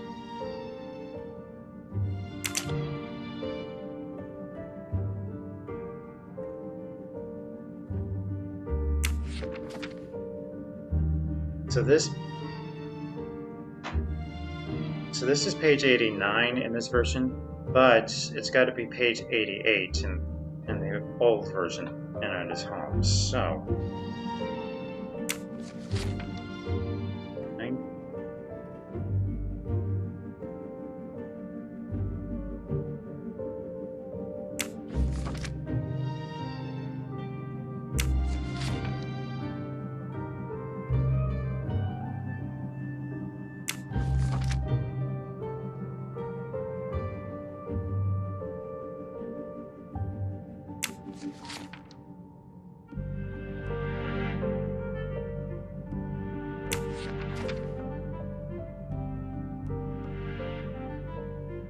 maybe I'm wrong.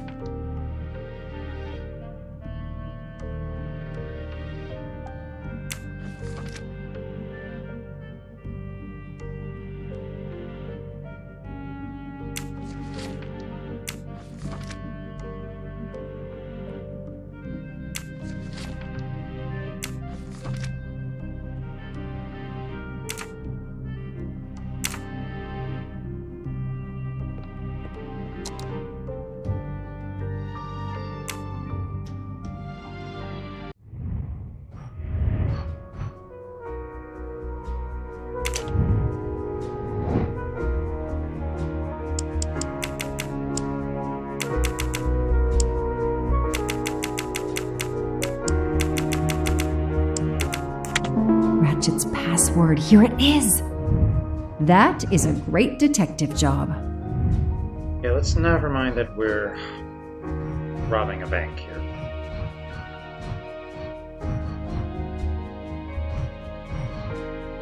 ETH.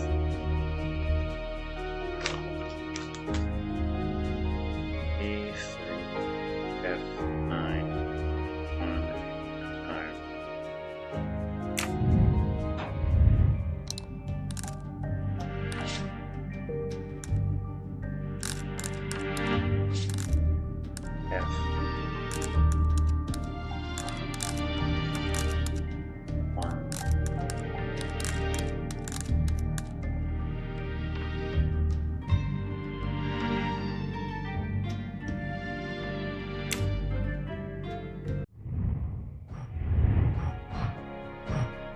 32664. 34962.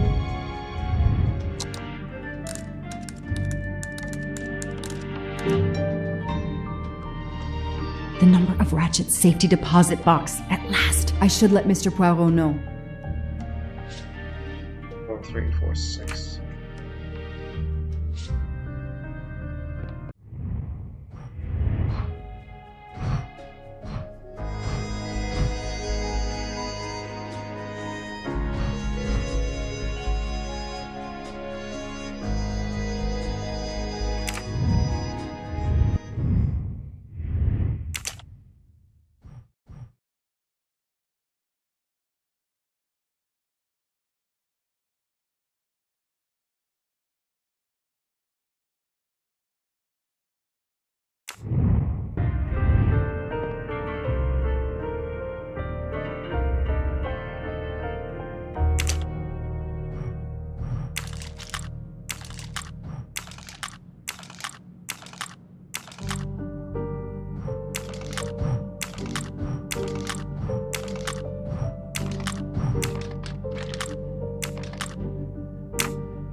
Of course. It's the shape of the magnets.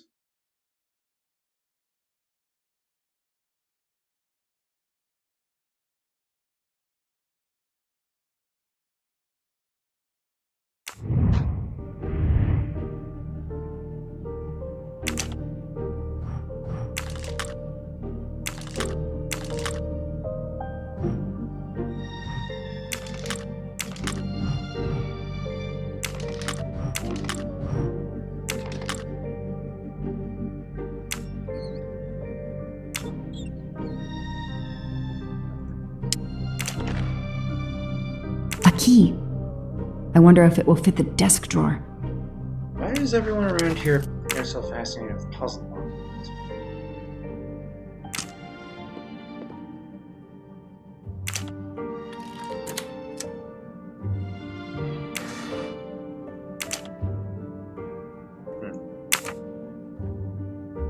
The old pencil rubbing trick.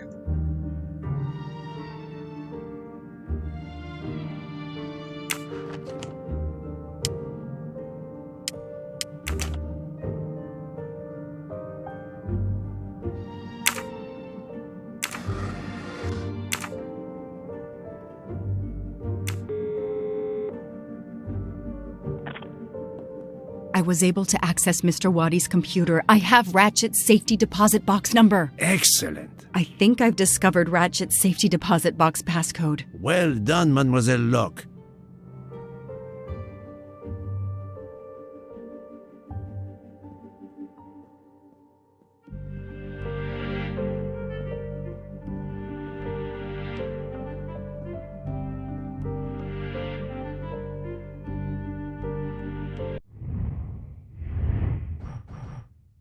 Seven, nine.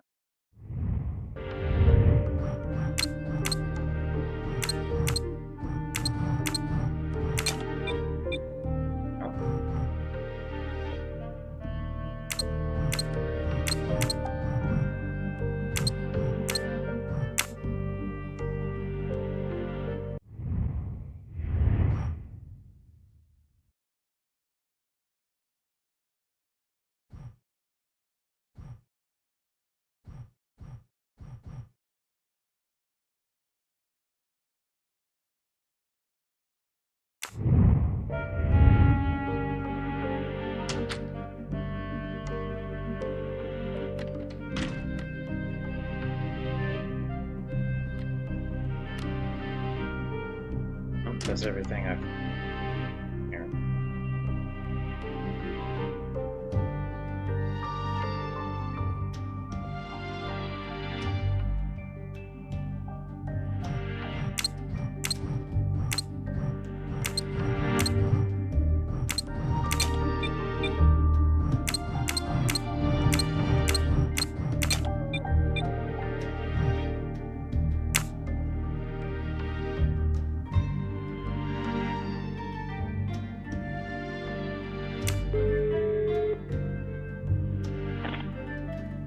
Mademoiselle Locke, how far along are you? Still not very far, but I'm not giving up.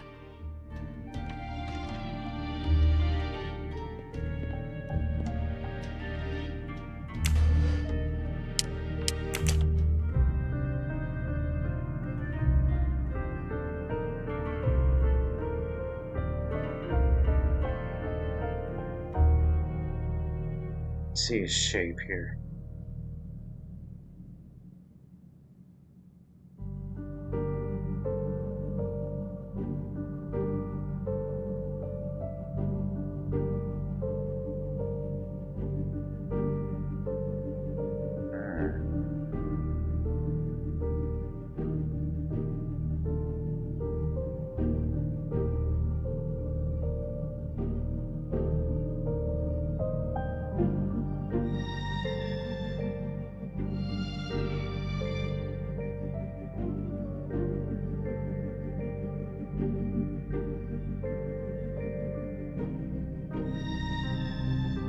Those indentations are from the sheet of the notepad that was on top. This is great.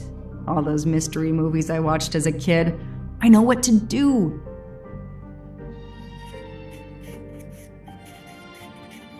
This doesn't actually work, for the record. There are other ways to do it. I'll send a picture of this to Poirot.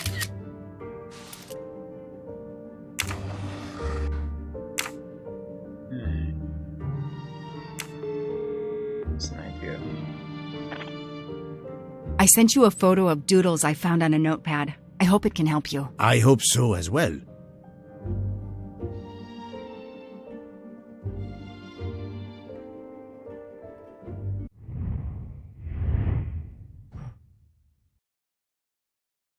There's an idea. Saw this in the trailers for Watch Dogs years ago.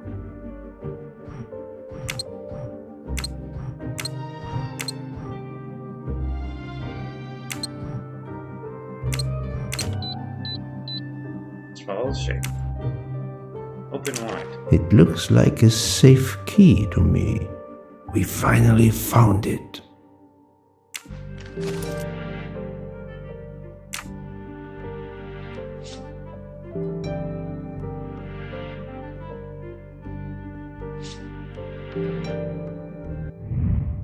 Is that everything?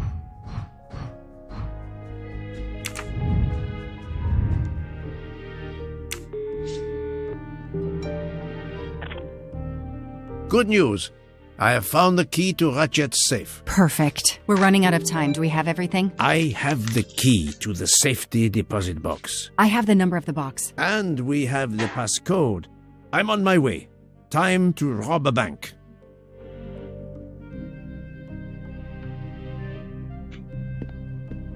Sorry to keep you waiting. I haven't heard from Monsieur Waddy. You'll have to reschedule with him. This is quite annoying. I'll have to reschedule. Absolutely. I hope I have been of service. You have no idea.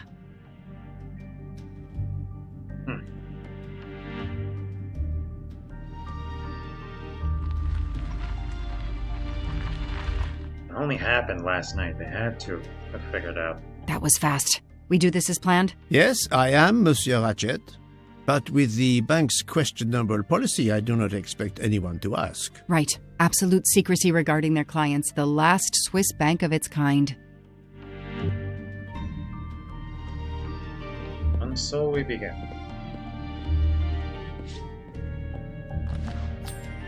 Another delightful trophy for my collection.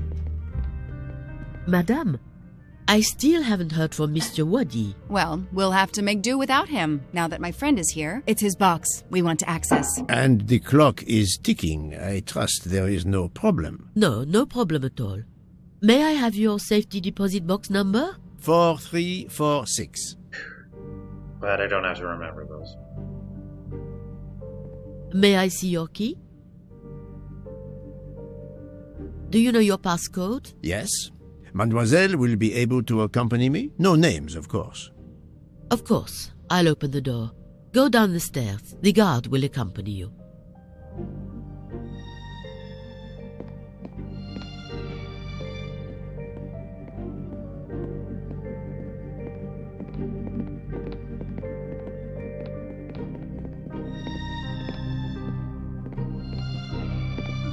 Please leave your personal belongings in this bin and then go through the portal.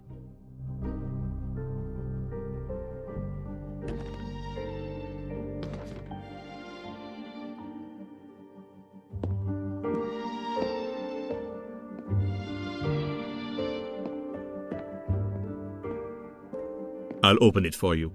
I always get tense going through a metal. What if they have... Even if I don't have anything metallic on me, I'm always just worried that it'll go off. Anyone else feel that?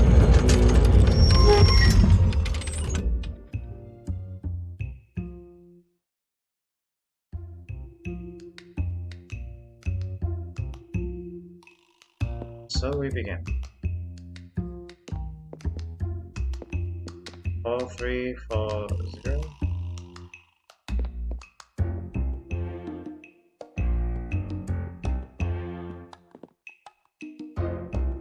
No, it's not this safety deposit box.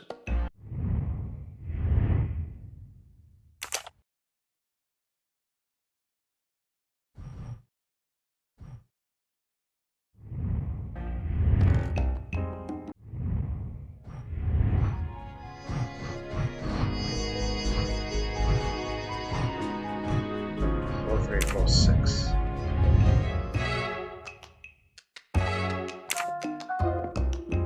That's my cell phone. At last we reach our goal.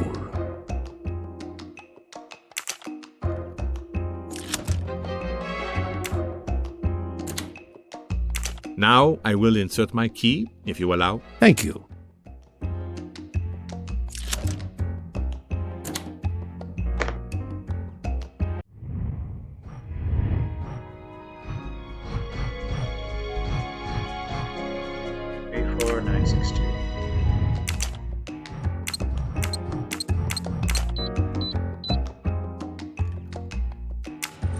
Opens.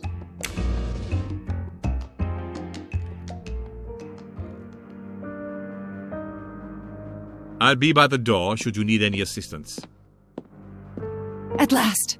I suspect the effort will be worth it. This collection of various personal items. Do you know what they are, Detective Locke? I do, Mr. Poirot. God help me, I do. Souvenirs. The trophies serial killers take from their victims to remind them of their kills. Ratchet wasn't just a kidnapper. No, indeed. He was a monster.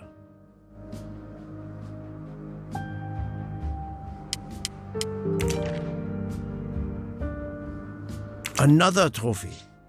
We may never know how many people he killed.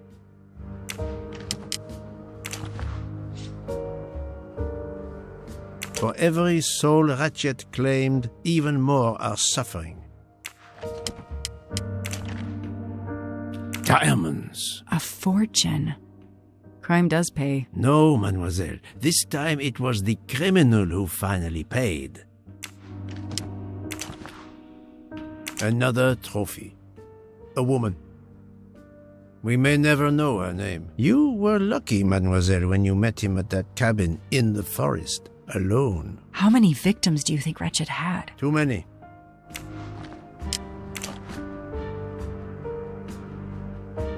Another victim. MC. The real journalist Michael Clark. Ratchet would have needed to kill him to assume his identity. He took this ring as his trophy. If you're trying to remind me that he was a bastard who's no named. I wonder who this keychain belonged to. Certainly not Ratchet. Yeah, he doesn't strike me as the cat type. The one on the left. Ratchet. Whoever he is with, their friendship seems over. The build. The hair. It could be Noah, his partner in Daisy's kidnapping. It appears they had a falling out. Yeah, considering he shot the guy, I think they did. Another bracelet. Another victim. Another trophy. And then there's the one that we already found, Suzanne's red glasses. They knew the serial numbers on the banknotes could be traced. The rest of the Armstrong ransom money, the serial numbers match. 4 years of investigation. It's all over. I finally have the last piece of evidence that Ratchet was Daisy's kidnapper and murderer. More than that, you have helped unmask a serial killer responsible for so many deaths. But even with all this, we're no closer to solving Ratchet's murder. On the contrary, mademoiselle, everything. It is coming together. Don't you agree, detective? What? The damaged photograph. It could be Noah. You think Noah killed Ratchet for revenge? The train. What about the train? I know how a killer could vanish without leaving a trace in the snow. Wings? Camouflage. The trophies. Poirot, we have a train to catch. Not just a train, Detective Locke. We have a murderer to catch.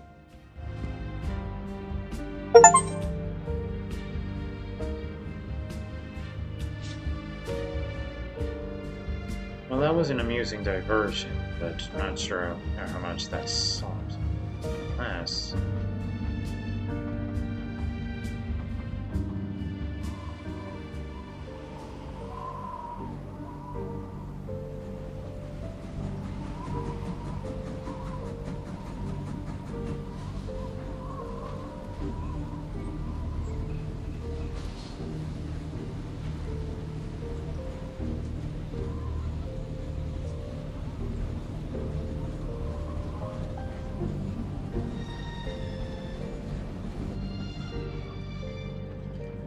Poirot, enough! You have kept us in suspense ever since we left Lausanne. Forgive me, my friend. Detective Locke and I needed the time to put the last pieces of the puzzle in their proper places. I'll fill in where I can, but this is Mr. Poirot's show. I confess I can't help, but I feel a certain déjà vu. You are correct, Doctor. We have been here before. However, without you, we wouldn't have been able to reach the true conclusion of this story.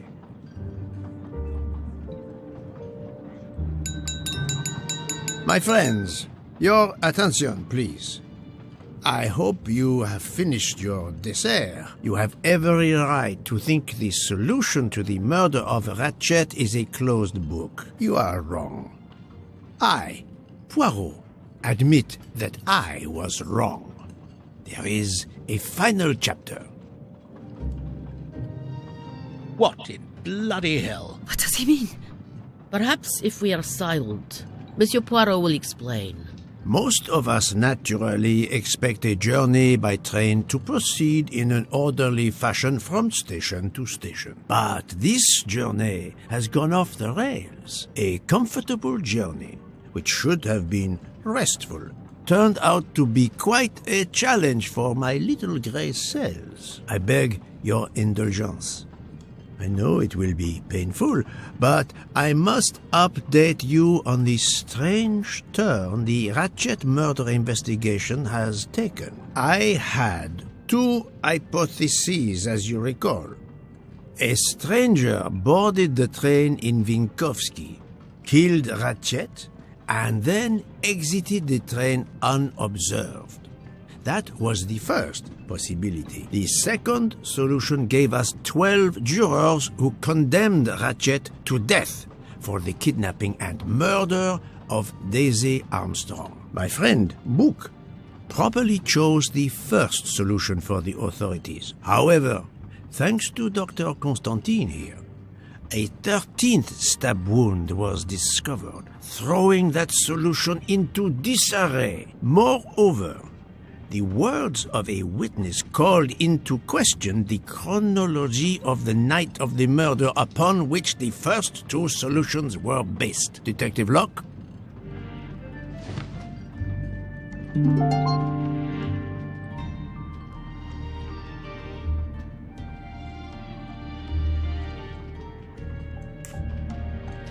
Michael admitted to having been absent several times during the night. His absence, therefore, gave multiple opportunities for a 13th murderer to slip into Ratchet's room before the other 12 jurors lined up to stab him. You are saying the man Ratchet was when we... Yes, you executed a man who was already dead. But there were other suspects that night. Other suspects? Who? They stand before you. Mr. Fauché, Mr. Maury, and Ms. Nielsen. And they all also had a hole in their stories about their movements that night. Mr. Poirot? Most of you don't know it, but there was a second murder in Venice. Mein Gott, another murder. The victim was a man named Aziz Wadi, a banker in Geneva who was on the payroll of Ratchet. He looked after the money Ratchet obtained from the Armstrong ransom. Ratchet needed money and arranged to meet Mr. Wadi in Venice. One of these three knew about that money. Now, each of them had an alibi of a sort, but if any of their alibis was a lie, that person had time to murder Monsieur Wadi, Monsieur Fauché, Mademoiselle Nielsen, and Monsieur Maury. One of you murdered Ratchet and Monsieur Wadi. Are you kidding? I pour drinks for our guests. I don't murder them. It's nonsense. You are accusing me because of my knives? But why would one of my employees kill Ratchet? The killer's motive for killing Ratchet was revenge, but not for Daisy's death. The motive for Aziz Wadi's murder was also revenge. Mr. Wadi was helping Ratchet. Ratchet had an accomplice in the kidnapping named Noah. They kidnapped Daisy together. Ratchet stored the ransom money in a Swiss bank that protected anonymous clients. He forced Monsieur Wadi to watch over the money. Once enough time had passed, Ratchet felt it was safe to have Monsieur Wadi bring him cash whenever Ratchet needed it. The serial numbers of the bills would still be in a file, but no one would be actively checking it. Precisely. But Ratchet didn't just keep the ransom in his safety deposit box. There was something much worse. There was something much worse than Daisy's ransom money in that safety deposit box. During her investigation, Detective Locke found evidence proving that Ratchet was what is known as a trophy killer. He kept souvenirs of his crimes. We found trophies in the safety deposit box. There were others in a cabin Ratchet used in the Berkshire Mountains, including a beloved toy of little Daisy's. If I'd have known that, I would have cut the bastard's head off.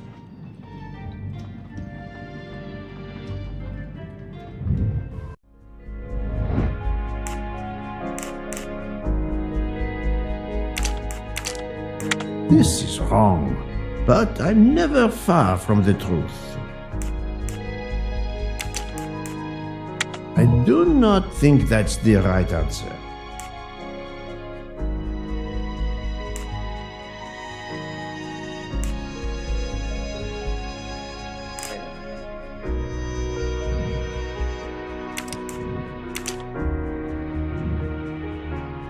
Take a look at Noah's arm there.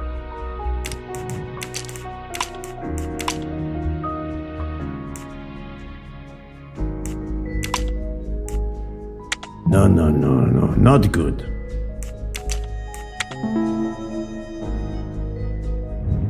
My little gray cells did not let me down. The bracelet found in the safety deposit box was also on Noah's wrist in a photograph. It's obvious Ratchet killed Noah, and therefore, at last, I can tell you with absolute certainty who the murderer of Ratchet and Monsieur Wadi is.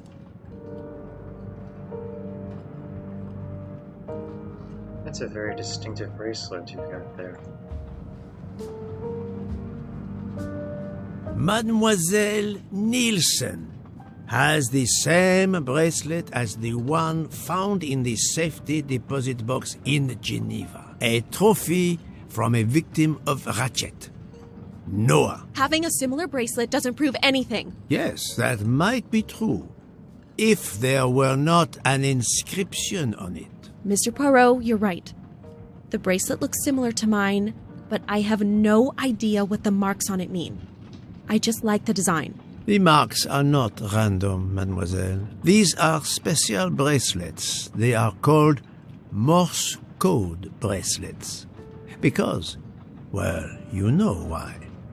The marks are Morse code. Happily, I learned Morse when I was a young man doing my service for the Belgian army.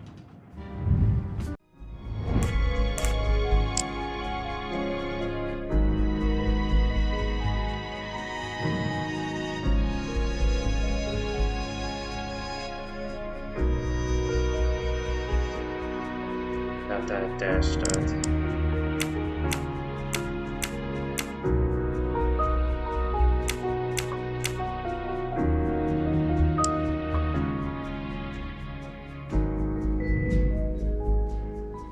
Dash dot.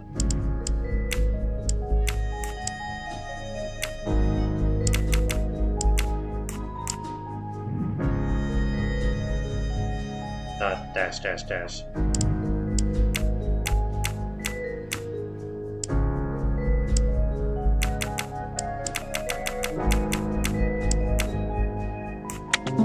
Ray. Et voilà. On the bracelet found in Ratchet's safety deposit box was the name Freya in Morse code.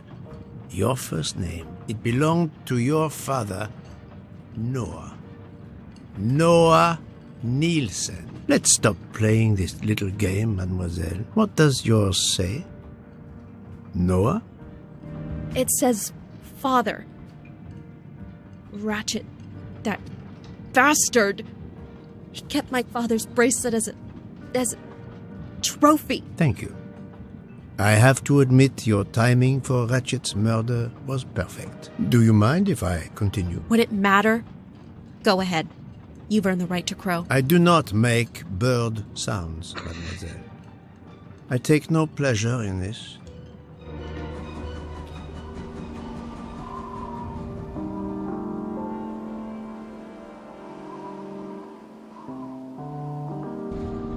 You drugged Ratchet's dessert to ensure he would be unconscious when you went to his room. You stole a knife from Monsieur Maury. If it was identified as the murder weapon, he would be accused. You knew Pierre Michel would leave the train for a smoke whenever it was stopped at a station. At Vinkovsky, you waited until he was on the station platform. Then, you carefully made your way along the first-class corridor to Ratchet's room. You entered Ratchet's room with the pass key, accessible to all employees in the crew quarters. You stabbed Ratchet at midnight. But that knife, where is it? Probably thrown out of Ratchet's window before the train left the station. A thorough search after the snow melts should turn it up. My beautiful knife! Then, you carefully returned to the crew quarters, replaced the passkey, and returned to your poker game. Et voilà. The affair was not so complicated in the end. But what made the crime seem more complex? Well... It was us. Exactly. The 12 jurors who proceeded to carry out their far more complicated plan literally in the dark without realizing that the man was already dead. Speaking only for myself, of course, but I believe we would have invited you to join us. Ms. Nielsen, you killed Ratchet because he killed your father. Your motive is crystal clear. But why did you kill Aziz Wadi? It's because of Aziz that my father died. My father knew Aziz was the only one with access to Ratchet's safe, so he convinced Aziz to steal the money from the safety deposit box. But Aziz was too afraid of Ratchet. Instead, he betrayed my father by reporting him to Ratchet. Obviously, Ratchet then murdered my father. Aziz was just as guilty of my father's death as Ratchet. Ratchet was the worst of humanity. But Monsieur Wadi, if you knew his story... My father is dead because of him. I will not debate the point with you, mademoiselle. He had done nothing to justify his death. I do not see any extenuating circumstances that should allow you to escape justice. You will be arrested at the Gare de Lyon when we arrive in Paris. Judge and jury are you, Monsieur Poirot. And you get away with it. It must be nice. But think of this. I know what you did. What you all did. She's right. She could turn us all in. Relax. Hector, is it? Your secret is safe with me. I'm not going to jail. Farewell, Poirot. Enjoy your victory. Stop!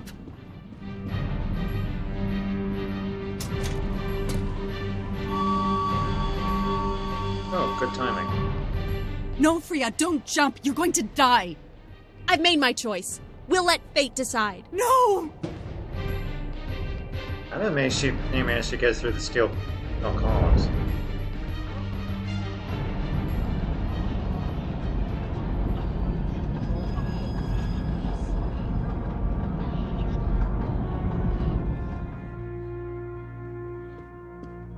She jumped off the train. Even if she hit the water, considering the height, I doubt she survived. And with this tunnel, either way, she's gone, Poirot.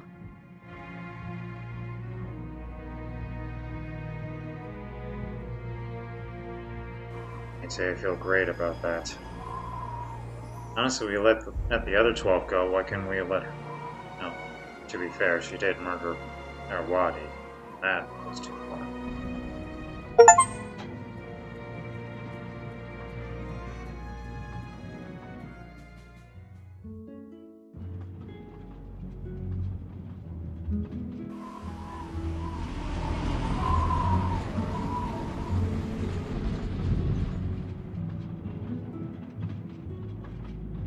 I still can't believe what happened. 13 people took revenge on the same person. This investigation is so incredible. It almost looks like a detective story. It would surely be a bestseller. It is true that this case will remain as one of the most important investigations of my career. My only regret will be that I couldn't bring Ratchet to justice, but I can finally close this chapter of my life. Your determination paid off. You can be proud of yourself. I think we'll be arriving in Paris soon. If you will pardon me, Detective Locke, I have to settle a few details with Monsieur Bouc before we arrive. Please, go ahead.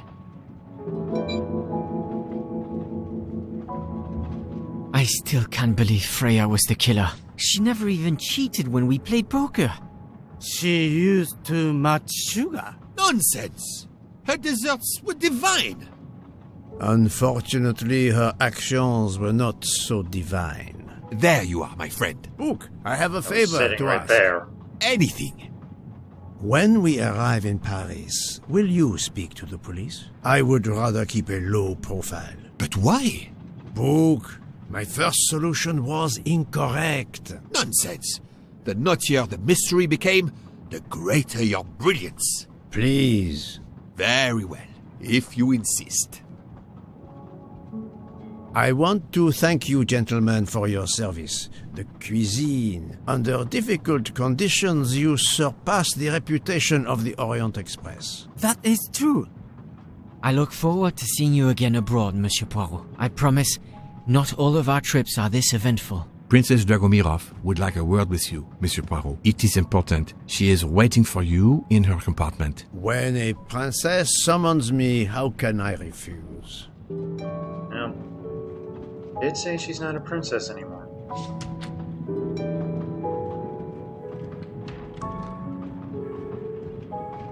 Ah, Mademoiselle Debenham et Captain Arbuthnot. Allow me to congratulate you on your upcoming nuptials. I hope you won't be too disappointed if you're not invited.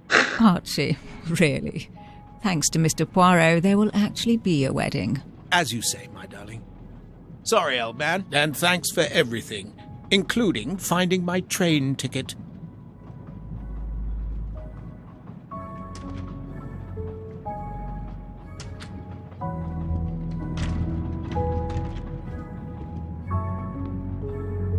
Count Andreny, how is the Countess? Much better now that it's all over. I misjudged you, Poirot. And I you. There is something else about my wife you should know. Why I am so overprotective.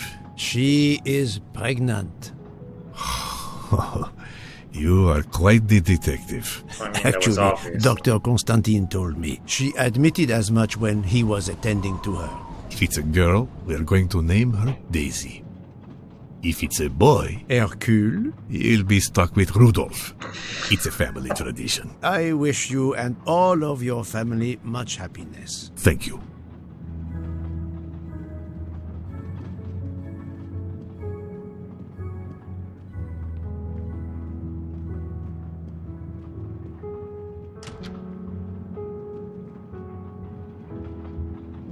Oh yeah, this is mine.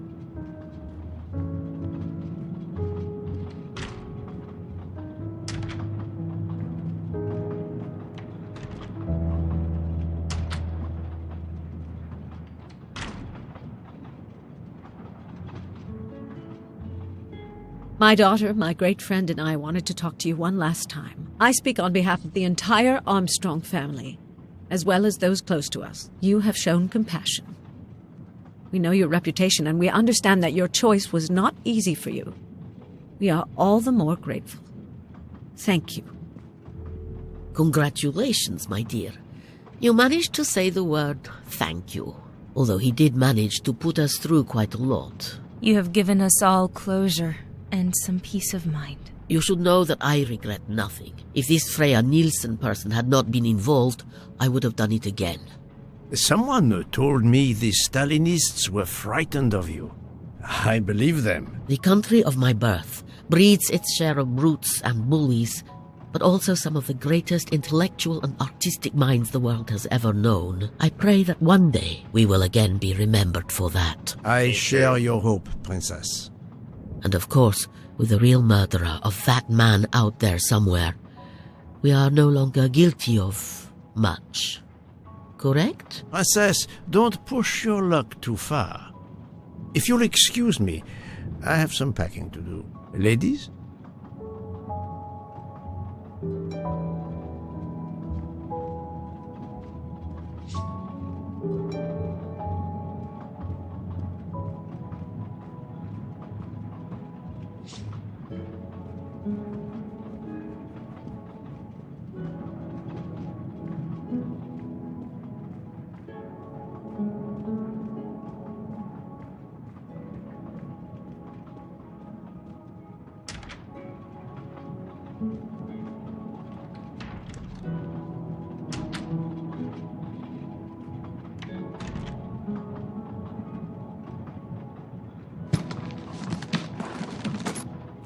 At the end of this investigation, I still have my doubts. Did I make the right choice with the 12 self-proclaimed jurors?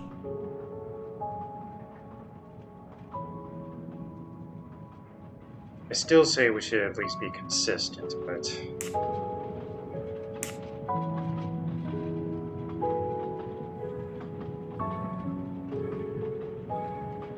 You know what?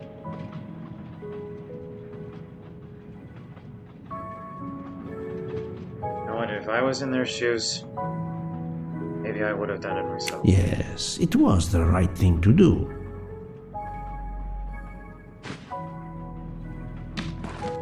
As for Mademoiselle Nielsen, what would I have done if she had not escaped?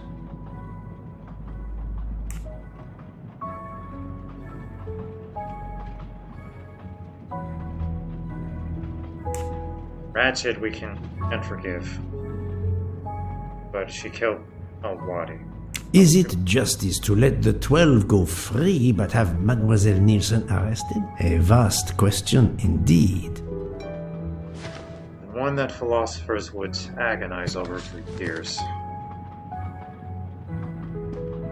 Judges often take motive into consideration when deciding the sentence for a crime. You are not a judge. Your job is to establish the facts, which you have done. The case has been solved. Another already awaits you. It is the reason you are on this train. It is time. Time to move on.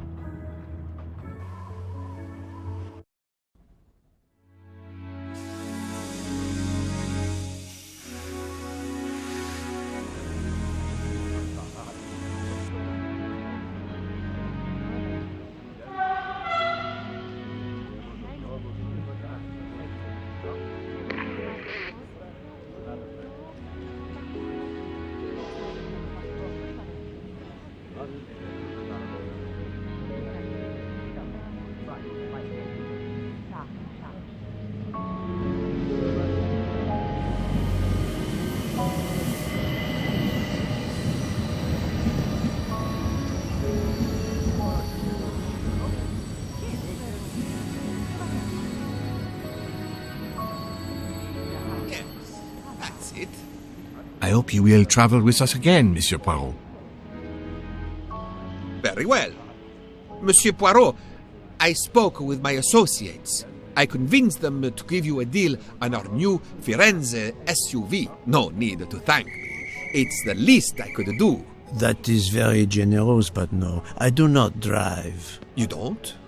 What? But it's electric. It's good for the planet. I am good for the planet, as long as I don't drive. I don't understand. He refused.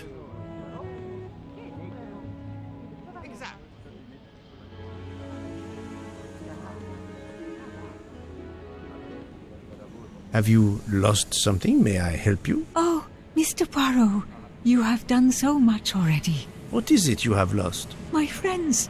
We are traveling to Poland to help with children. We were to meet at an information booth. But where do I get information on how to find an information booth? There is, I believe, an information booth just inside the main terminal. Oh, thank you, sir. You are a great detective.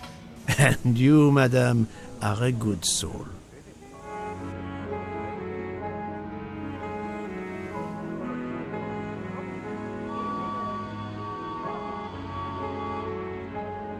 Hey, Poirot. Say, have you seen a scruffy little guy in a green trench coat? I cannot say I have. Why? He's my next case. Another case? That was indeed fast. A detective's gotta eat. You know what I mean. I have some idea, yes. Suspected embezzler, traveling east, but not on the Orient Express. Say, you wouldn't be interested in teaming up, would you? Some good money in it. I have had enough of trains for a while, thank you. Okay, suit yourself.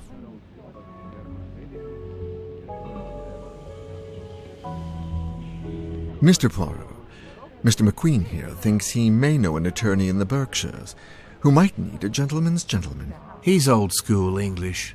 I think the clock stopped for him in 1934. I hope it works out for you, Monsieur Masterman. What about you, Monsieur McQueen? Well, back to law school for me, following my father's footsteps. We can take the train to St. Pancras, then the Piccadilly line to Heathrow and check out some flights. Might as well. We're already packed. I wish you both bonne chance. You know, I really thought Detective Locke would wind up having something to do with it. Moby Dick. Like book.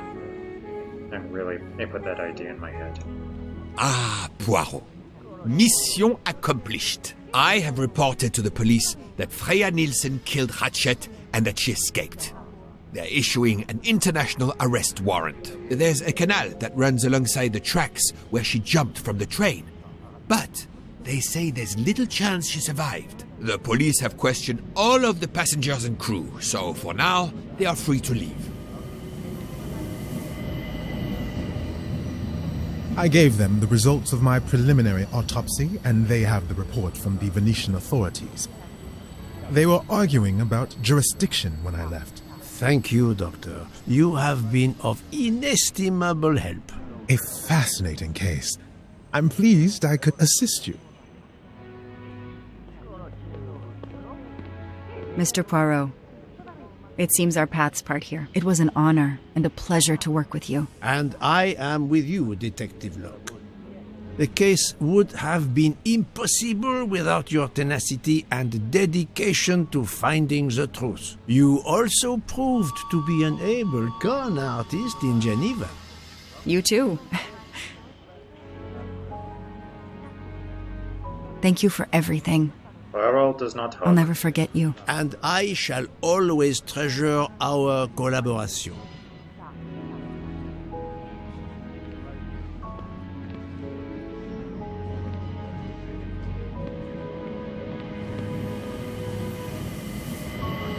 Well, that's that.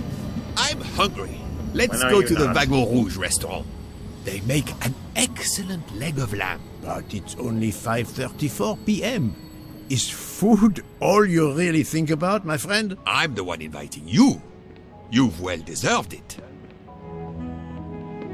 I'm warning you, I'm not going to obtain for you a secret recipe this time. Poirot, they make a chocolate mousse that is so creamy.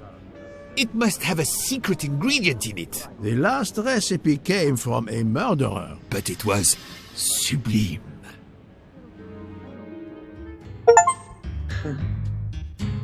And that's the end. Wow. I am surprised at how much I enjoyed that. That was a fun little romp through a mystery case. I really enjoyed that. There were a lot of challenging puzzles, and I'm really proud that I was able to somehow stumble through most of them. I hope you enjoyed watching me fumble through these, put my gray cells to the test, and if you enjoyed, why not give this one a chance yourself? But for now, it's been over 4 hours, and the game is over, and I've got dinner to make myself. Hopefully Monsieur Book won't show up. So, for now, I'll bid you all adieu, and until next time.